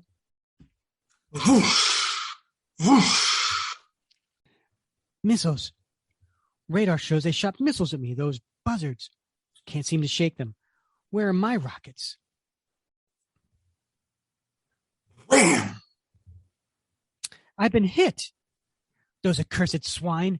Now I'll have to use my teleport ring. And she twists her ring. It only has enough power for one more jump. I was hoping I wouldn't have to use it. I hate teleporting while in motion. Brace my... And then outside, we hear Steve's thought bubbles. Something exploded in the back of the ship. We're on fire and it's spreading fast. Must have ruptured the fuel tank. I could do nothing about the Viper. But this is where I get off. And he jumps off. I can't be more than a few hundred feet up. Sparsely populated area below. With any luck, the ship won't crash on anyone. I hope T'Challa didn't skimp on the vibranium when he built this shield. I'm going to need every gram of that energy-absorbing metal to walk away from this fall. Keep my legs bent. Be ready to roll. The rest is up to the metal. What? The Viper? How'd she? And he lands, and then he does a roll and somersault. Impact buried the shield, but it did the trick. It absorbed virtually all the kinetic energy of my falling body. T'Challa, I love you. I can't say I was 100% certain this would work, but I didn't have a lot of options. And then he grabs the shield. Not a dent. Doubt my original shield could have performed any better. Still, I miss the old thing. Nothing else will ever feel quite as right on my arm. No time for nostalgia. I've got me a terrorist to take in. Okay, Viper, it's just you and me now. No, Not him again. I was still moving when I materialized on the ground. Knocked the wind out of me when I rolled. Can't let him take me. Why don't you die, you meddlesome pig? And she pulls a gun from her holster and fires. Too stubborn, I guess. Bah! I'll never be able to get past his shield and his preternatural reflexes. I've got to get him to drop his guard and come closer. Yeah! And she throws the gun at him. No, stay back! Ha! He believes I'm my feigned panic. And just as he's on top of her, her fangs show. Hiss! Give up, Viper. We've proved it countless times before. You are no match for me. And she goes to bite him. My teeth! Fangs, huh? A recent addition to your repertoire? My uniform may look different, but it's still made of a synthetic chainmail. Now, if I just apply enough pressure to the right nerve cluster, and she's out. Better take that ring of hers. Don't want any more foes teleporting away on me. What? And there's a sound of an incoming vehicle. And out come Jack, Diamondback, and D-Man. Cap, how the heck did you get here? I hitched a ride on the Viper's getaway craft. And they all have a look of shock and surprise. And D-Man's like, oh. Jack's like, my God, the one we shot down? How did you? No matter. I'm okay. And I managed to bag the Viper. It's not over yet, Captain. We learned that the Viper sent some of her men ahead to poison the water in Washington, D.C. What? Have you? Yeah, we dispatched a Falcon to notify the authorities. We better get to Washington, D.C. regardless. Who knows what problems the Falcon has had trying to reach the right people. And there's Sam. He's on a payphone. A little time capsule action there. Could be. Could be. Hello, Avengers. Who? Dr. Druid? Oh, okay. This is the Falcon. Priority A2. Standby status. Check my voice print. Whatever. Look, there's no time to waste. Get a hold of the White House, the Pentagon, whatever. I have good reason to believe that Washington, D.C.'s water supply has been poisoned. Elsewhere, we see the helicopter crash. And lying on the ground is the pilot. And Battlestar and Cap are over top of him. How is he? Dead. And I don't feel too much better myself. If you haven't gotten those shoots on us in time. Man, we ain't never lost a fight this bad before. Our pilot dead, our chopper totaled, our prisoners sprung. We're going to catch flack like you wouldn't believe. Those men will pay. Washington, D.C., later that night. Honey, while you're up, could you get me a glass of water? Yes, dear. Here. Thanks. That's good. Ring. Phone's ringing. Now, who could that be at this hour?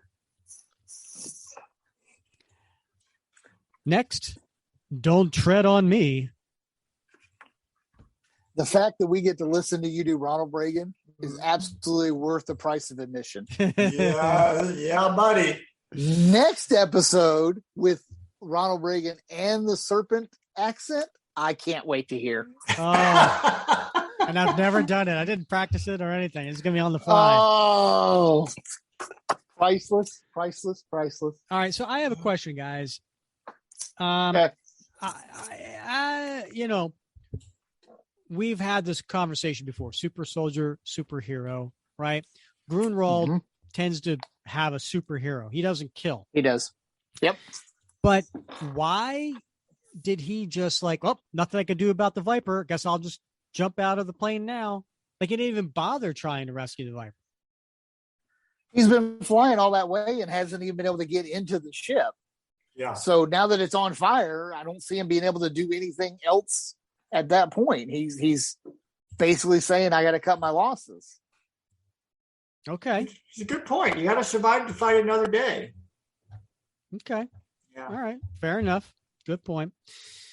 All right, we're flying through this. All right, next issue 340, 344. This is a giant-sized ish, as it says on the front cover. And it has a cover date of August 1988. This has the same creative team as before. I do not have a solicitation for this one, though, so I don't know how this one was solicited. Sorry about that. But it is an interesting cover. We have and the cover is by, is this by Ron Friends? This is Friends and Milgrom. Yeah. Last one was Friends and Ramita. Oh, yes. Thank you. I forgot to mention that. Thank you. All right. Who wants to describe this cover? Got it. So it is the Captain, Steve Rogers, showing off his new shield in a room that is, if you look at it, you can tell it's the Oval Office. You got the presidential shield on the floor and the golden rug. There's a American flag off to the left-hand side of him. And then to the right side of him is looks like a presidential flag again, but it's being ripped and torn by a silhouette that is obviously Ronald Reagan with green, scaly, snake-like hands and a very long tongue coming out. And it's the Captain versus the deadliest snake of all. I'm sure that got a lot of people excited in 88. Yeah, because that was right at the end of his presidency, which may have been why they felt like they could get away with it a little bit. I don't know. This is one of those few times where you see a obvious thing that connects to a time in Marvel Comics. A lot of times they try and avoid it and things like that. But Cap's always seemed like he's always hit on different presidents. Mark Gruenwald was not shy about that. He loved doing stuff that was in current time, whether it was songs, pop references, culture references. He didn't shy from that. And it says giant size issue. It's not a double size issue, right? Because normally it would be 23 pages. We got 40 pages here, so almost double size. But that didn't stop them from double charging us. It's now $1.50. It was. Ain't nothing for free. Oh, I'm sure I had to explain to my mom why it was worth twice as much too. 10:43 p.m., Washington, D.C., the White House, the president's bedroom. Mommy, I don't feel so good. What's happened to me? And President Reagan sits up. And then in the foreground of this image is a glass of water on the nightstand. And then he reaches for it. So thirsty. Need more water. Gluck, gluck, gluck, gluck, gluck, gluck, gluck. And we get a close-up of Reagan's face. And it's half human, half scaly green, and the fangs and long tongue, and his eyes have turned dark. And the Band-Aid. Yeah. I didn't know what that was for. I could be wrong, but I seem to recall like there was something that he had a Band-Aid on his nose at some point back in that time period because of whatever. I don't know if he had a piece removed or something like that, a procedure. So it might have been Kieron Dwyer's like homage to that time period. I don't know. I could be wrong. And he drops the glass. And the title to this issue is Don't Tread on Me. 10:46 p.m., 1 mile outside the Beltway, we see Cobra coming out of a manhole cover. Last time I trust you for directions, Copperhead. We're nowhere near where we parked this serpent saucer. Boom slag. Will you inform the cretinous Cobra that his constant grousing about my leadership is wearing as thin as the hair on his head? Tell him yourself, mate. Where you? What's going on here? A riot in the streets? We have a talent for the obvious, Boom. Thirsty. Warmth. Need your warmth. And sure enough, it is a riot. So in the streets, I'm not going to go through everything panel by panel, but just understand there's bedlam going on here. Cars are crashing into the sides of buildings. People are being pulled out of their cars and being beaten on the streets. So there's cats living with dogs. It's hell on world.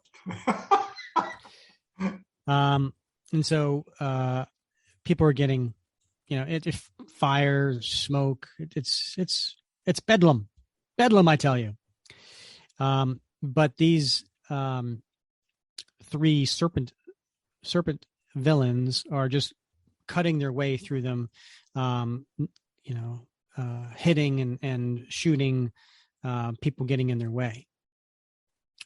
And Cobra thinks to himself, these rioters are acting more peculiar, as if they've been drugged or, of course, the canisters of poison we dumped into Washington's water supply. These people must have already been affected. But what sort of poison would enlarge their tongues like that? These mindless miscreants fall like chaff before the scythe. Save your similes and tell me something, Copper. What was in those canisters? It's apparent whatever it was, it's what's affecting these rioters. I told you before, Cobra, I don't know. The Viper didn't figure I needed to know in order to carry out the mission. And what goes for me goes triple for a lowlife like you. You better be glad the mistress even let you participate in her grand scheme after the last time you failed her. And that was when, Bob? That was way back in the semi-classic issue 182, Rick. Which we referenced earlier. We did. These wankers sure don't know when to quit. You boys ever seen Night of the Living Dead?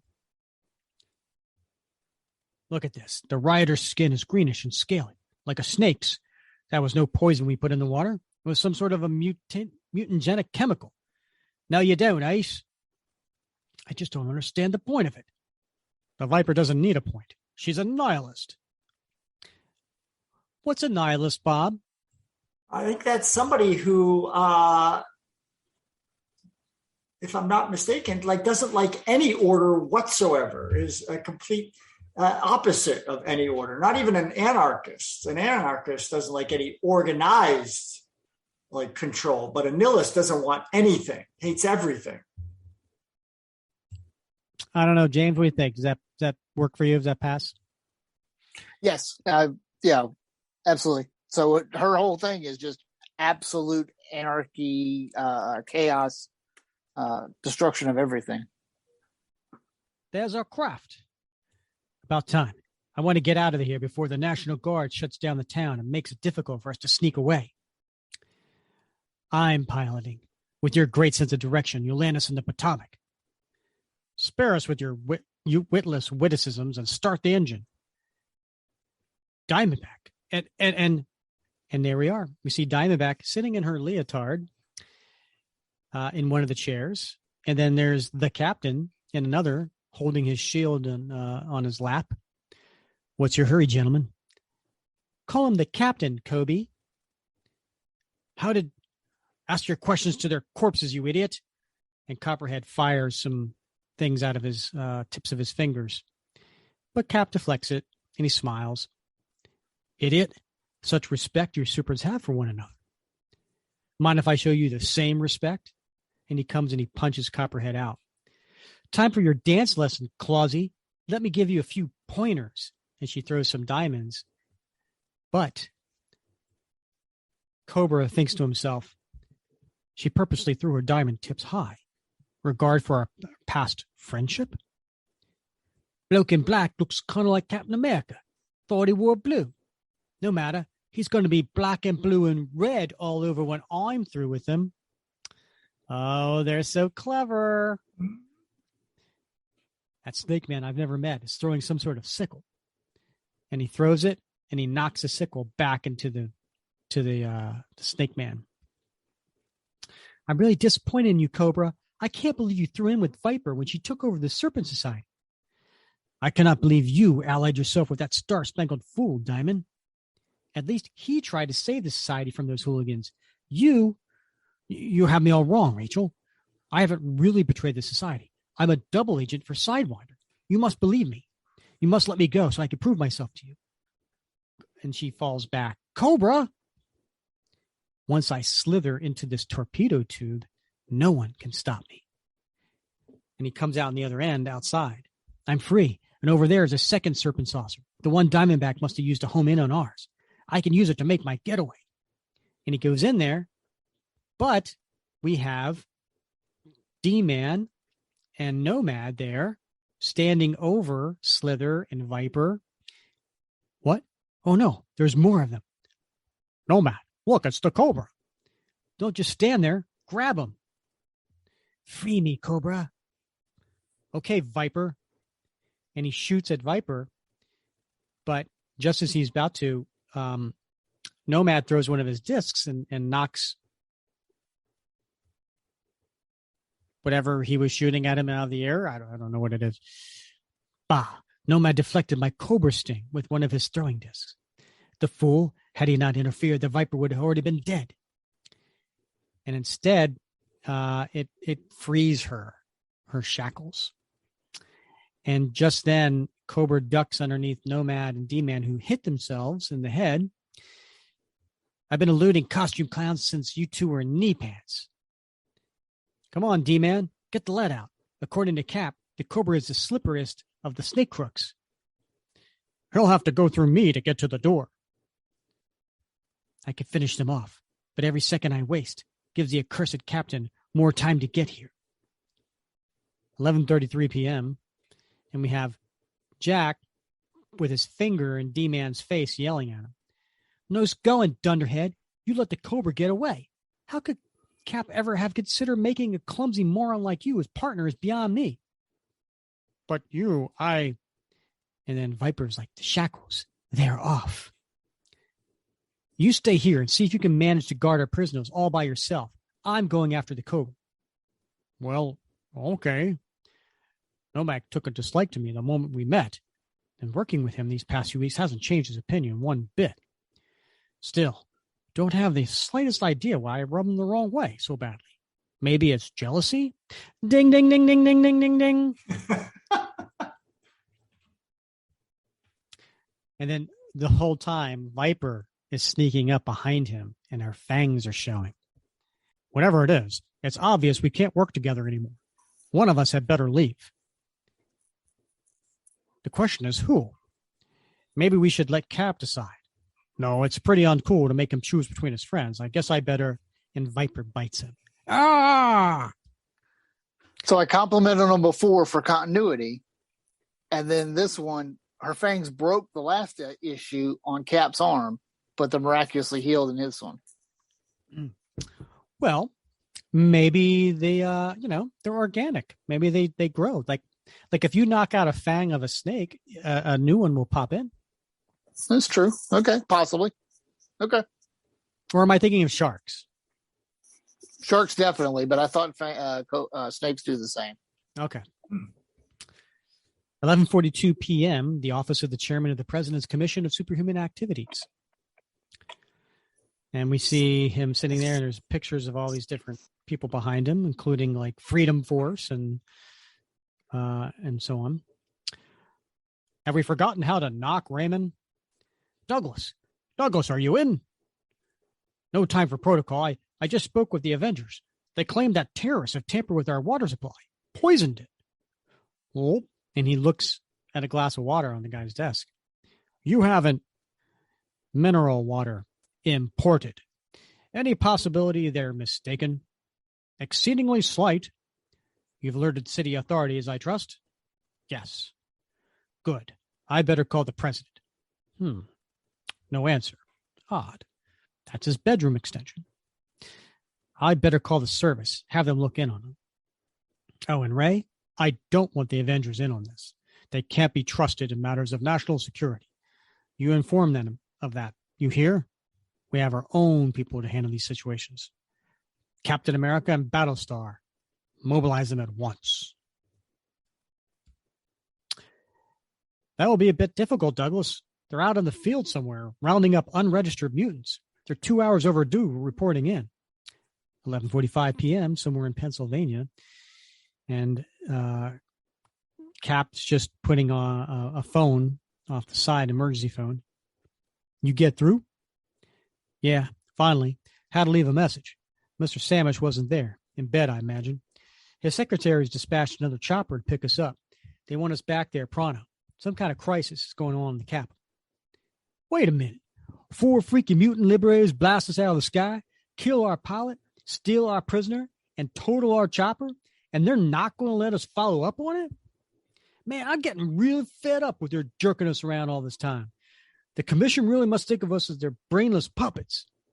And he punches, backhands, really, a wooden pole, and snaps it in two. Easy, Bowstar, easy. 11:45 p.m. Washington, D.C., and they're rounding up the two Snake, Copperhead, and what's the other guy's name? Boomslang? Yeah. Boomslang. So Copperhead and Boomer, and we got Rachel says, "Gee, I'm really sorry, Cap. I looked all over. Cobra got clean away. He suspects I let him go. Drat. Well, secure these two characters. We'll secure these two characters and send D-Man and Nomad out after him. D-Man." And he sees D-Man's unconscious. "The Viper's gone. I don't see Nomad either. He's bleeding from the neck, probably poisoned by the Viper. There are first aid supplies on board. I'll get them. Don't worry, Cap. All the other people of the Viper Fang seem to respond to this antitoxin. D-Man has a heart condition. No telling how the venom or antitoxin will affect it." Oh, she says that after she's already injected him. "As much as I care for D-Man, the Viper has to be apprehended before she takes her schemes any further. You will stay with D-Man. But I want to go with, if you're looking for a way to earn my trust, this is it." "Oh, okay, I'll stay. Good. If Nomad shows up, have him look for the Cobra. Here's one of the Society's microcommunicators. Keep in touch, okay?" "Sure." He grabs it and runs. "Oh, Cap, is my criminal past always going to stand between us? If you were to just give me a chance, I could make you happier than any woman has ever made you. I know it. It's not my fault I've had rotten breaks all my life. All it would take is the love of a good, honest man like you, and I could be a good person. A hero, even. How could I make you see that?" I see. Is that a panel? That's it, baby. That's my panel. Oh, nice. I thought it was going to be something with Viper, but all right. Yep, that's it. 12:01 a.m. And we got the Viper. Not only she has that double holster thing that kind of straps across her waist, she's got some like bolero belts across her chest. Oh yeah, you gotta have those. She's got machine gun, looks like an Uzi maybe, in each hand, and she's maniacally laughing. Oh yeah. What is it, James? Well, one's an Uzi. One of the left hand is an Uzi. The one on the right hand just seems a lot bigger, I think. But it might just be my perception. That's what she said. Really? Rat-a-tat-tat-tat. Love it. And then she's yelling, "Ha ha ha ha! Burn Washington, burn!" I'm not gonna do that one. "I am the Viper, coiled at the nation's breast. America is weak and decadent. Its people are materialistic automations. Its leaders, shameless charlatans and capitalist tools. Its institutions, oppressive and obsolete." And she's just taking people out. She's blowing their brains out. Literally. "And here at the so-called White House, we find American degradation at its most venal. Prepare yourself, America, for I have come to cut out your heart." And she she cuts a hole through the fence to get into the White House. 12:03 a.m. and we have Nomad running around. Holy cow, what's going on here? Block after block of looting and rioting. Maybe the poison those snake creeps put in the water was LSD. How's a card-carrying hero supposed to deal with something this big? I doubt even a heavy hitter like Thor could do anything to stop this madness. My job's to catch the Cobra and make him pay for this. On the other hand, a fellow could get a bullet in the head if he doesn't take a little affirmative action. And what he's referring to there is there's some police officers who must have drank the water because they are reptilian and they're using their guns to fire. And I find this ironic. He says, the police officer says, crawl, all things must crawl, shoot off arms and legs. And yet he's using his arms to shoot. Oh, irony. Yes. I'll just go collect my stun disc and he gets shot by one of the other police officers. Other cop nailed me. That hurt. And if my jacket weren't bulletproof Kevlar, it would have hurt even more. Okay, fuzzball, give me that piece before I decide to feed it to you. And he punches, but then he gets hit in the head. What? Something hit me in the head. Exploded. Head ringing. Can't see. He's being attacked and piled on by a whole bunch. And they're trying to bite him and eat him. And they're on top of him. It's a really, Night of the Living Dead kind of scene. Does have that vibe, yeah. And then we see Cobra around the corner. Not a pretty way to go. But then what is? At least that's one do-gooder who won't come after me. Still, I have this terrible feeling that the Viper is going to get away again, and I'll be caught and blamed for all this. I've got no great fondness for prisoners, assuming that they don't give me the death penalty for my part in this. Strange to worry about prison again after all these months. As a member of the Serpent Society, I never had to worry about that since Sidewinder always managed to spring us. But since my fear of the Viper prompted me to betray Sidewinder, I can no longer expect aid from him. If only what I told Diamondback were true, that I actually was working against the Viper. That's a laugh. What could I do against a madwoman like her? I don't even know where she is. I guess my only real option is to slither away like the coward I am and lay low for the rest of my days. And he leaves Nomad there. 12:16 a.m. and we hear the machine gun of Viper's guns as she's in the White House. And there's Secret Service agents lying on the floor. Any more of these insipid Secret Service men dare show their faces, and they'll have to rename this place the Red House. Oh, that was funny. Yeah. Startling the potency of the mutagenic enzyme my scientists extracted from the mutant called Slither.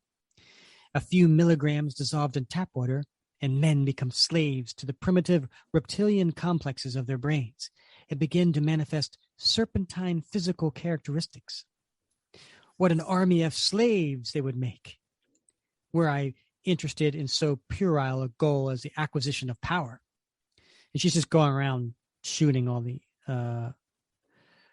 the guards. No, my goal is the total elimination of all power, the downfall of a society in its archaical political systems, the ascendance of absolute anarchy. Noise at the top of the stairs. And she gets there. And who do we see? It's Mommy. It's Nancy Reagan. Nancy. It's the First Lady. Show some respect, people. Mm-hmm. And she's in her nightgown. And she is half reptilian, and she's got the long tongue, and she hisses at Viper. Where is your husband? And she hisses again. Look in my eyes and answer me. Where is the president? And she turns and she points. Very good. And now, and she puts the gun right to her forehead. No, you are not worth the bullets. And Nancy has tears coming from her reptilian eyes. And so she kicks open the door. Mr. President. Mommy. No, Mr. President. Someone much, much better. Oh, there's a nice little gratuitous butt shot for you there. There is. Yes. Wow. Here, I have something for you. Drink up now. Yes. 12:59 a.m. This is ridiculous. And we cut to the inside the saucer, and we have a Rachel who is putting on her Diamondback outfit. James, would the 12-year-old James like to describe what's going on here? She is in the middle of dressing. She's putting on the outfit, and it is around her waist, and she's put on one sleeve, and her other arm is just in just such a position to cover up the very edge of her breast. So she looks like she goes commando under her Diamondback outfit. It does appear to be so. Now, all this time, and now we put on the costume. Is it some locker? I'm guessing. Good point, James. Just seems odd. Maybe it's the same place she keeps her diamonds. Possibly. So we see D-Man laying on the floor. He's got a blanket over top of him. And she thinks to herself, the gas and shackles are going to keep Slither, Copperhead, and Boomslang harmless for hours. And there's nothing anyone can do for D-Man that I haven't already done. I'm a woman of action. Yes, she is. Surely Cap, of all people, can relate to that. If it's not for me placing that call to Cap's hotline, Cap wouldn't have found out about the Viper's craziness in the first place. Surely that entitles me to more than guard duty. And she pulls out the little micro transmitter. Captain, this is Diamondback. Come in, please. No answer. The big goof probably never turned it on. D-Man, hey, big fella, how you doing? Okay. Think you can hold down the fort yourself? Okay. Great. You're a real sweetie, D-Man. Remind me to show you a real good time when I get back. Okay. Fortunately, there's a homing transmitter in that gizmo I gave, and she comes into the other ship, and there's Captain America, and she yells, Cap! And who are you supposed to be, lady? That's not the captain I know. That must be the guy the government appointed to take real Cap's place. And she throws a couple diamonds, but Cap puts up his shield and deflects. Why'd I get the feeling this other guy makes the real Cap look like a pussycat? I don't know who that woman is, but judging by these nasty-looking spikes, she's up to no good. Good thing someone reported these strange-looking ships, and we decided to check them out. If I were you, miss, and she's running away now out into the field, I'd give up while still in a relatively good mood. And 50 feet away, we see Battlestar. Two of these crazy flying saucer things. Outrageous. What if there are aliens inside? What do I say to them? Pardon me, but are you responsible for all the rioting in the streets? Ha! Phew. These guys don't look like aliens, except maybe that snake-headed guy on the end. Nah, probably latex. Wonder who knocked them out and cuffed their hands and feet. And who's that big guy taking a snooze on the floor? These shackles are solid enough. These dudes aren't going anywhere. Unless, of course, they've got augmented strength like me. And then D-Man sees the back of Battlestar. Who's the man with the shield? Or what's he doing with the serpents? Setting them free? I've got to stop him. No, I can't. I feel too weak. Better just lay still, play possum. Let him do whatever. Cap will understand. What could a poison guy do to stop anyone anyway? This! And he gets up from underneath his blanket and he attacks Battlestar. I totally disgraced myself by ducking out of a fight the other week. But by God, poison or no poison, I'm not going to back down again. Huh? The guy under the blanket. Not letting you, snake. And he takes him and pushes him, like busts a hole out of the side of the vessel. Smashed us. Huh, right through the hull. Who is this guy? He's almost as strong as me. That mask of his looks familiar. Didn't mean to do that. Is he? No, he's still conscious. Better take him out quickly before I collapse. Think you're pretty sharp, huh, Wolverine? Then what's the D that you stand for? Not Wolverine. Name's Demolition Man. And he punches, but Lamar puts his shield up. We'll have fun trying to demolish this, pointy ears. It's antimanium. By the way, my name's Battlestar. And he hits him in the head with the shield. Okay, Mr. D, this is where you get off. And he tosses him. Would he? And he tosses him right into a statue. Gotta get up. Stop this crook. Come on, you useless excuse for a hero. On your feet. But he gets punched. And then he gets punched again. This is one tough customer. Must be augmented too. Better after all the bad luck Cap and I have been having lately, I need to win this brawl. And he hits him again. And then this time, he does a double fist uppercut, including using his shield. You're going down, Mr. D. And he takes him out. Man, this guy stood up to a lot of punishment. Didn't seem to know how much about fighting, though. Still, a win's a win, and this one's mine. And then you see Cap walking up behind with a unconscious Diamondback over his shoulder. Good going, Battlestar. Assuming these two have something to do with this civil disorder, the commission is going to be mighty happy to get their hands on them. Come on, let's go look for more. 1:10 a.m. We see Steve on the streets. Block after block after block. Washingtonians rioting in the streets. Were I to take the time to break up the dozens of fistfights and stop the hundreds of acts of vandalism I've seen, I'd never reach the Viper. Still, every wrongdoing I pass by without stopping sticks in my gut like a dull knife. What was in the water that's making everyone act so crazily? And then he hits this guy, the shield. I didn't break this man's neck, did I? No, what's with his skin? It's move out. And then it seems like the National Guard's there. I don't believe this. The Vipers turned the capital into a city of snake men. 1:21 a.m. He's outside the White House. If the Viper wanted to do the greatest damage she'd come here. Hope I'm wrong, or at the very least, I hope the president has been taken to a place of safety. Only one way to find out. And here's another nice jump with over the fence. Multiple figures there. What's 1, 2, 3, 4, 5, 6 Captain Americas. Well, captains anyway.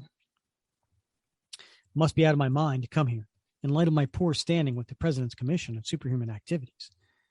I'll bet that ever since I turned down their offer to work for them, they've been waiting for me to step out of line, even a little, so they can come down hard on me. Trespassing here is no small offense. Still, it's a risk I'll have to take. If the Viper did make it this far, I may be the only one who can stop her. The front door opened. Not a good sign. Good Lord. Bodies all over the floor. Secret Servicemen from the looks of them. You're insane if you think you're getting away with this, Viper. Where would she be hiding? Where? There are so many rooms here. 107, if I remember correctly. The White House, home of every president since John Adams, George Washington's successor. This building is a far greater symbol of the nation than I am, or was. And yet, not every man who's ever lived here has been an honorable man. I don't really even know where the president stands on my current situation. If he didn't authorize the commission's replacing me, he must surely know of it by now. The new Captain America held a public press conference a few weeks ago. Well, I'll just have to ask him next time I see him. If the president's here, he's not where one would expect at this hour. The Oval Office, maybe? The Oval Office. I remember the first time I was in it a lifetime ago. I had just finished my training and been given my original uniform and shield by General Phillips. May he rest in peace. And the next thing I knew, I was told the president wanted to meet me. Me, an ordinary kid from the Lower East Side of Manhattan, meaning Franklin Delano Roosevelt. Not Brooklyn. That's from the movies, people. Steve Rogers did not grow up in Brooklyn. He grew up in the Lower East Side of Manhattan, which, if you read Captain America Central Delivery Number 1, he went back to live in the apartment he grew up in, and it was in Lower East Side of Manhattan. Just saying, everybody. The Brooklyn thing, it's movies.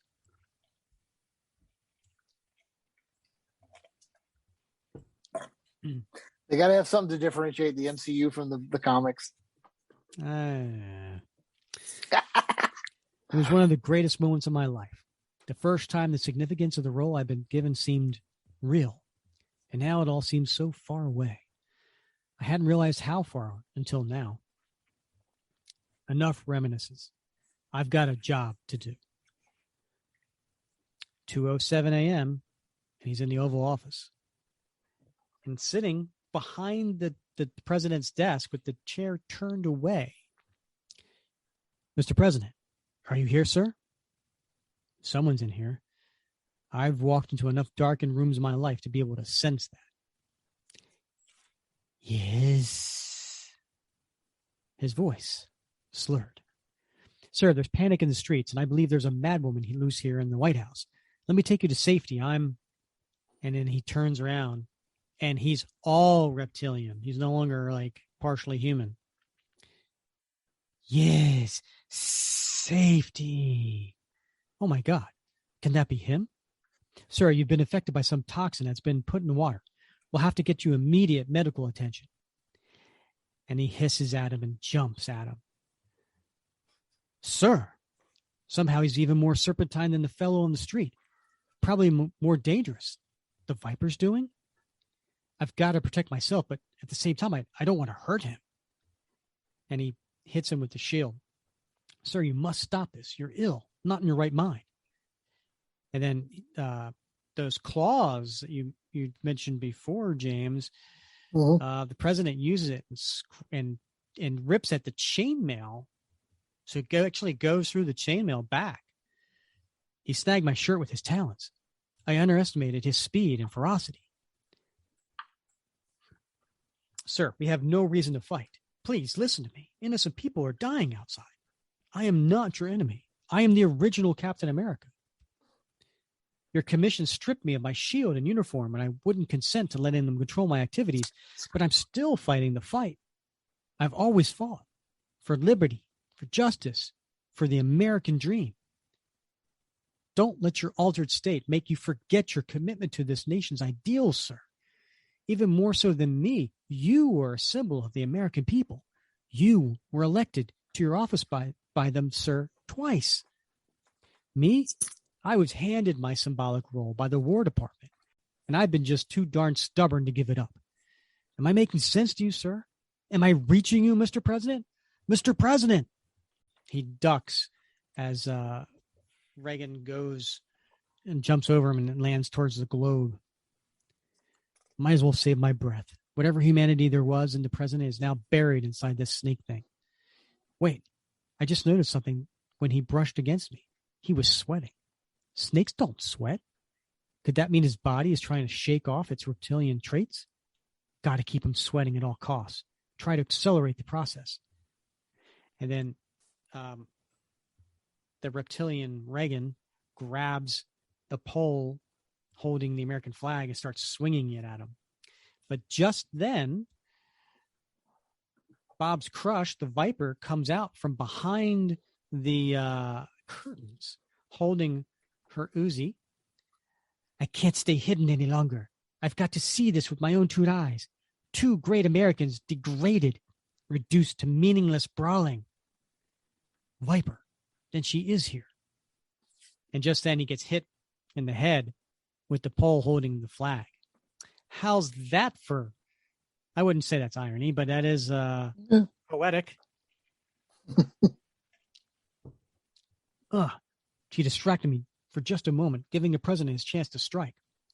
At least the Viper's so amused by our struggle, she isn't getting in on it. If she were to begin shooting at me, I'm not sure how well I'll be able to protect him with all this frantic movement. Why, Viper? What is the point of all this? Anarchy, you establishment tool. Anarchy. What I've done is to plunge the heart of the decadent government into chaos.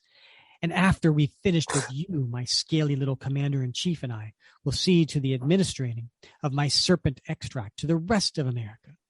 Imagine a nation of snake people crawling atop each other, devouring themselves.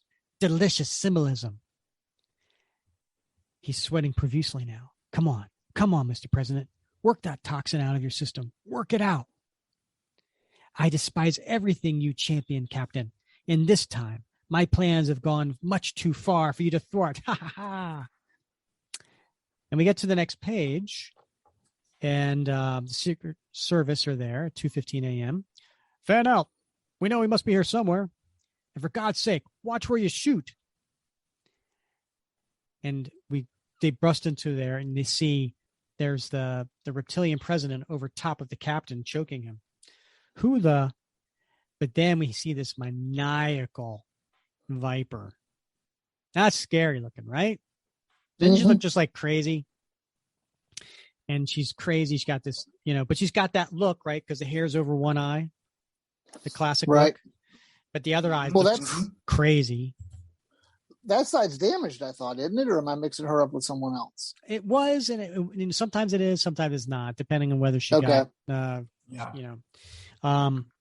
and then, but her fangs are showing. She's like, party time. And she's just firing the machine gun.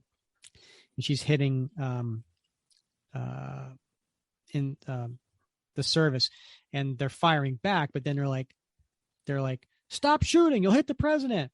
And as she's jumping out the window, she goes, fools, hope they shoot the president. So that's a fun page. It was so fun. I had to get it for my collection. Oh, my God. Oh, you kidding me. Isn't that cool? Very cool. Yeah, it is. It's my only page that has the captain. But it has the captain, and it's got a Ronald Regan and a maniacal Viper. So I'm very happy to have this page.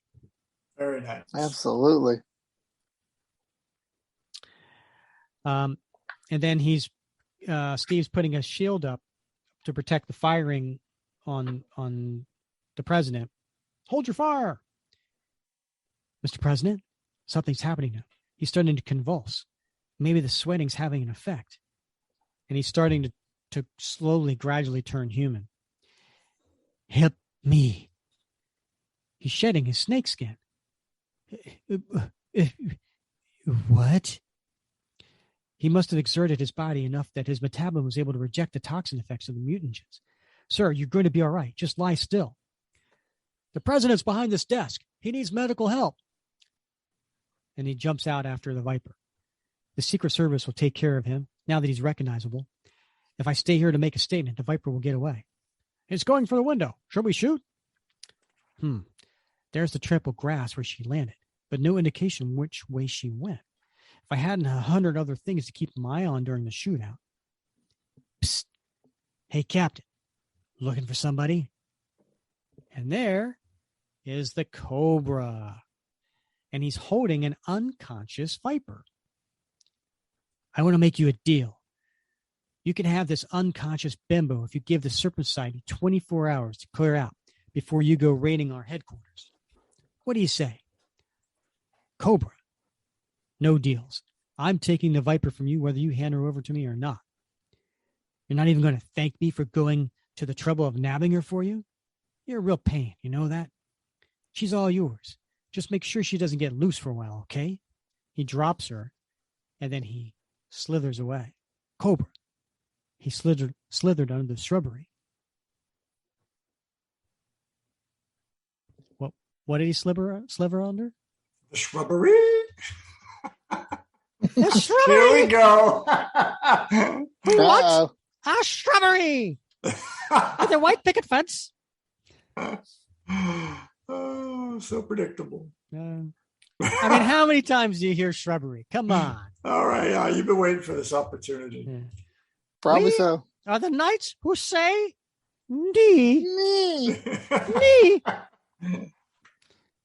I could try to follow him, but to catch up with him, I'd have to leave the Viper behind.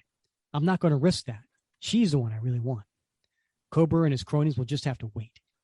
Wonder why Cobra went out of his way to subdue him. Some sort of debt to settle? Surely it wasn't a matter of principle, or was it?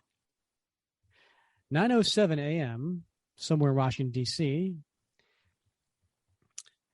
Effects of the chemical seem to be temporary, but we've sent for Dr. Reed Richards and Dr. Henry Pym to do follow-up research on the toxin's possible long-term effects.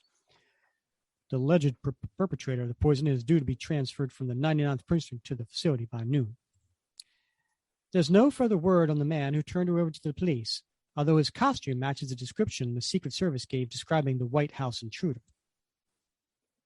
Come now, Miss Cooper. We all know who that man was. Steve Rogers, the original Captain America. For months now, there have been unconfirmed sightings of someone matching his general description and MO operating throughout the U.S. Las Vegas, Kansas, the Vault, Los Angeles, operating in direct defiance of our directive that he cease and desist in his role as Captain America. Well, I don't believe anyone's heard him actually claim to be. Yet that doesn't matter, Raymond. With his breaking and entering of the White House, he has gone too far. We cannot permit someone with such a blatant disregard for national security to remain at large. I want all available resources devoted to his apprehension. With the persons we believe to be his accomplices already in custody, I am confident we will have enough evidence to put Steve Rogers out of action permanently. And he gestures to Jack, Dennis, and Rachel. In the epilogue, 2 days later, 8:01 p.m. Eastern Standard Time, the White House press conference room. My fellow Americans, as you're probably aware, Washington has been under martial law for the past 24 hours due to the mass hysteria induced by chemicals that were dumped into our water supply. I am happy to report that we have weathered the crisis and martial law has been rescinded. The hallucinogenic efforts of the chemicals have all subsided and civil authorities have restored the peace. Furthermore, the alleged perpetrator of this heinous act is in federal custody and have instituted measures to safeguard against such a crime being committed again. No one regrets the loss of life, the property damage, and the mental anguish suffered by the citizens of our national capital more than I. But it is a testimony to the resilience of the American people that we've managed to recover so quickly and completely.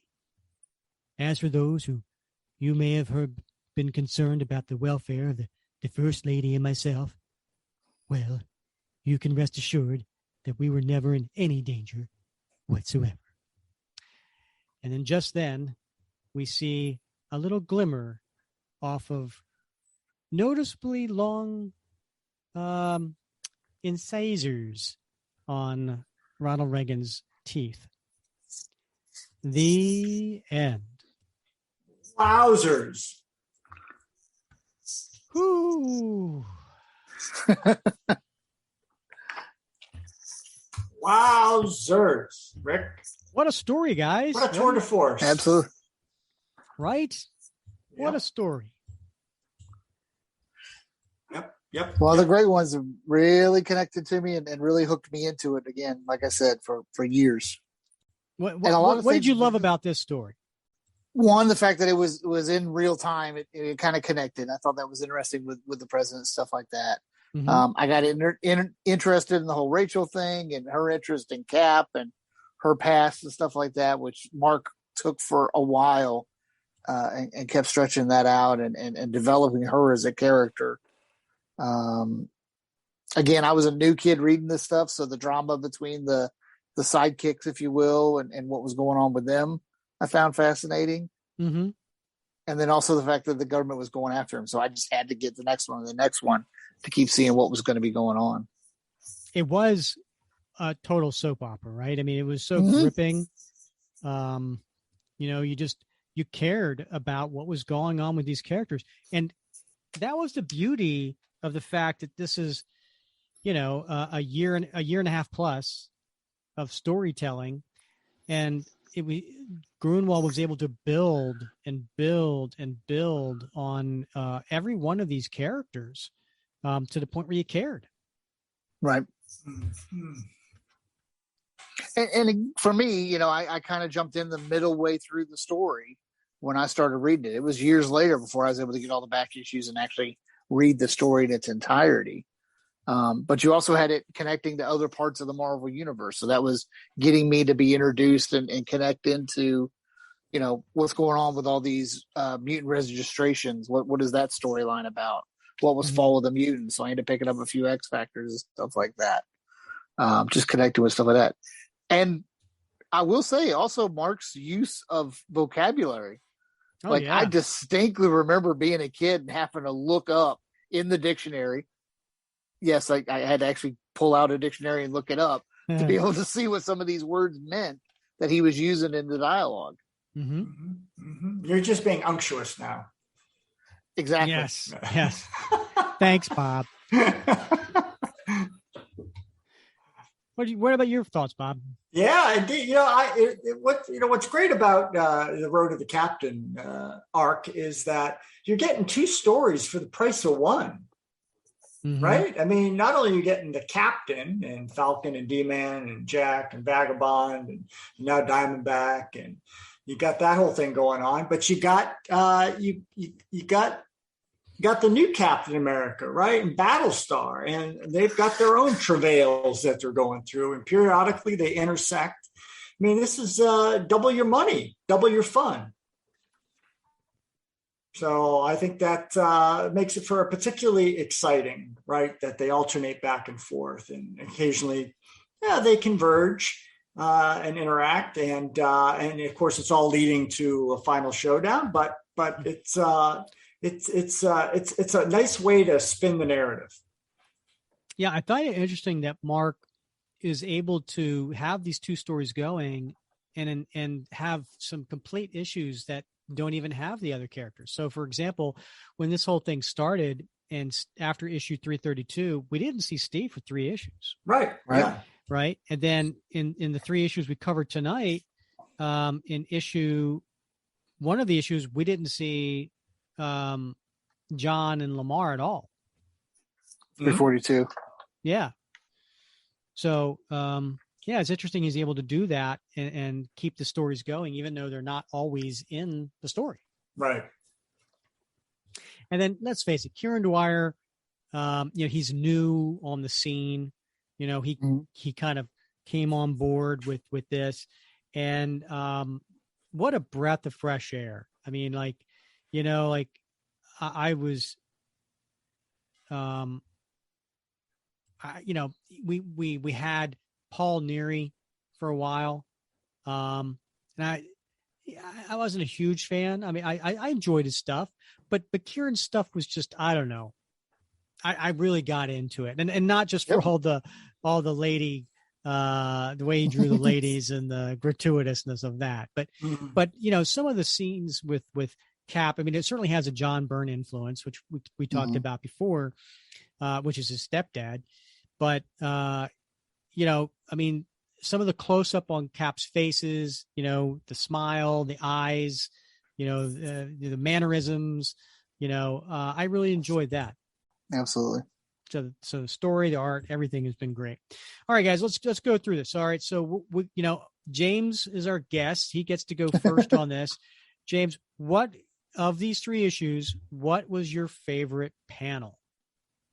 So I stick by my guns that my favorite panel was 342, page 4, the panel with 11 captains being able to go from the door of the house to the roof, to the swimming pool, up to the flying craft. You suck. Thank you. That was going to be mine. Although you did say in the beginning, you said it was going to be T-shirt worthy. So did I? Yeah, okay. You changed it. All right, I did. Fine, whatever. Yeah, happens. All right, Bob. So Bob, what's your favorite panel? Favorite panel, buddy? Beretta. It's Viper. Burn Washington Burn, baby. That's the t-shirt I want. Is that the one where she's got the bolero? Yep. The cross holsters. You got the bolero. She's shooting a gun in the air. Oh yeah, I love that. Yeah. Okay. Definitely. All right. My favorite panel is going to be, since James stole mine, I'm going to pivot here. And I'm going to go to issue, where are we here? 343. Oh. And it is the page 5.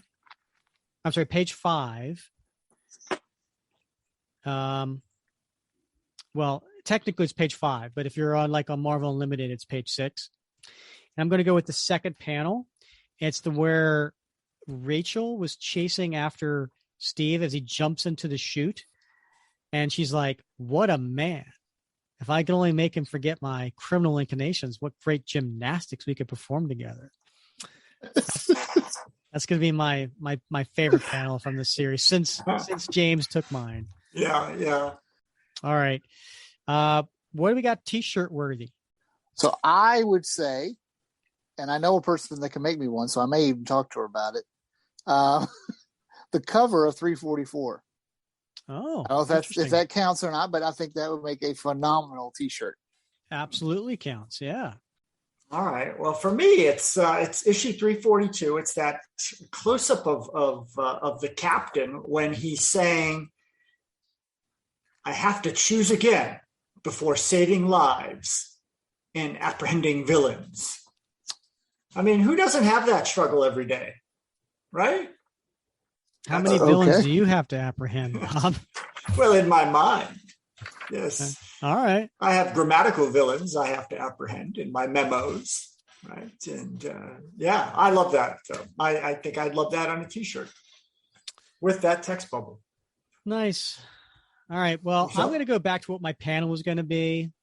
So I'm technically not doing the same as James. I'm going to go with what he picked for his panel. That's my t-shirt. I want to see that of Cap jumping all around on a black t-shirt. Okay. All right. Nice. That sounds good. All right. Time capsule. What do you got, James? Also 342.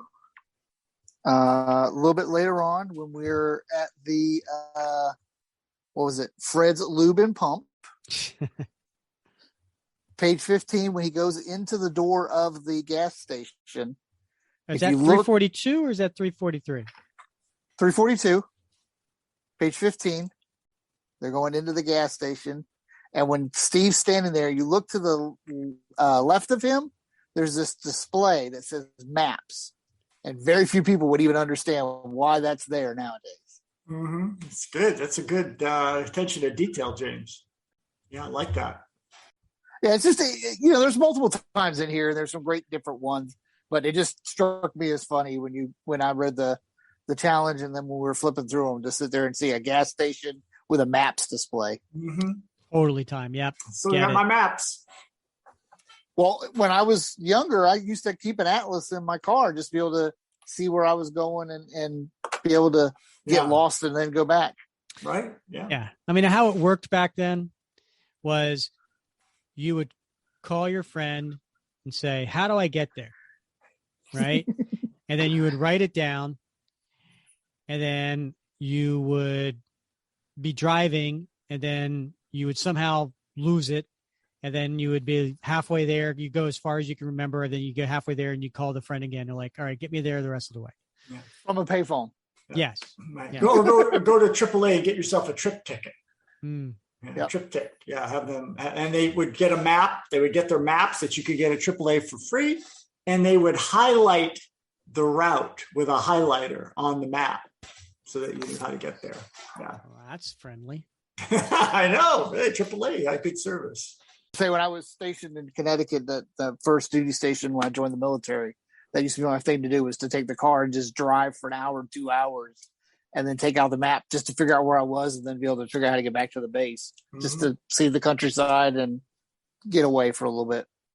Nice. All right, Bob, how about you? What do you have for time capsule? I'm doing with the Falcon on the payphone, Rick. Because, nothing screams 1980s like payphone.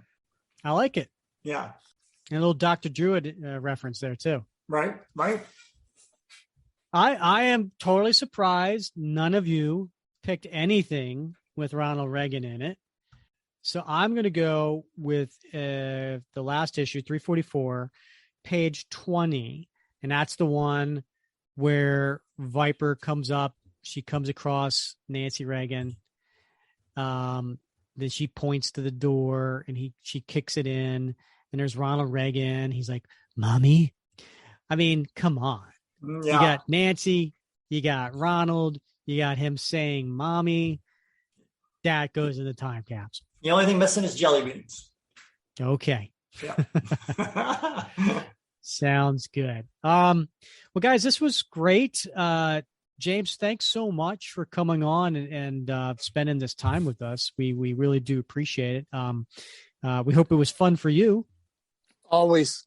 I'm looking forward to being able to do it again next time. All right. 100%. Yeah. That Super Soldier, we'll see you again next year. So next episode is going to be episode 93. Come back. The time machine is bringing us back to present day. So we're in 2022. We are going to cover Captain America, Sentinel of Liberty, #1. And if you listened last episode to Jackson Lanzang and Colin Kelly, you should be pretty excited for this. And hopefully you've already read it, but we're going to take you through it and give you our thoughts on that as well. So come back for that next episode. That's going to be a good one. Yep. All right. So for James Foley and Bob Lucius, I'm Rick Verbanis, and you've been listening to the Captain America Comic Book Fans Podcast.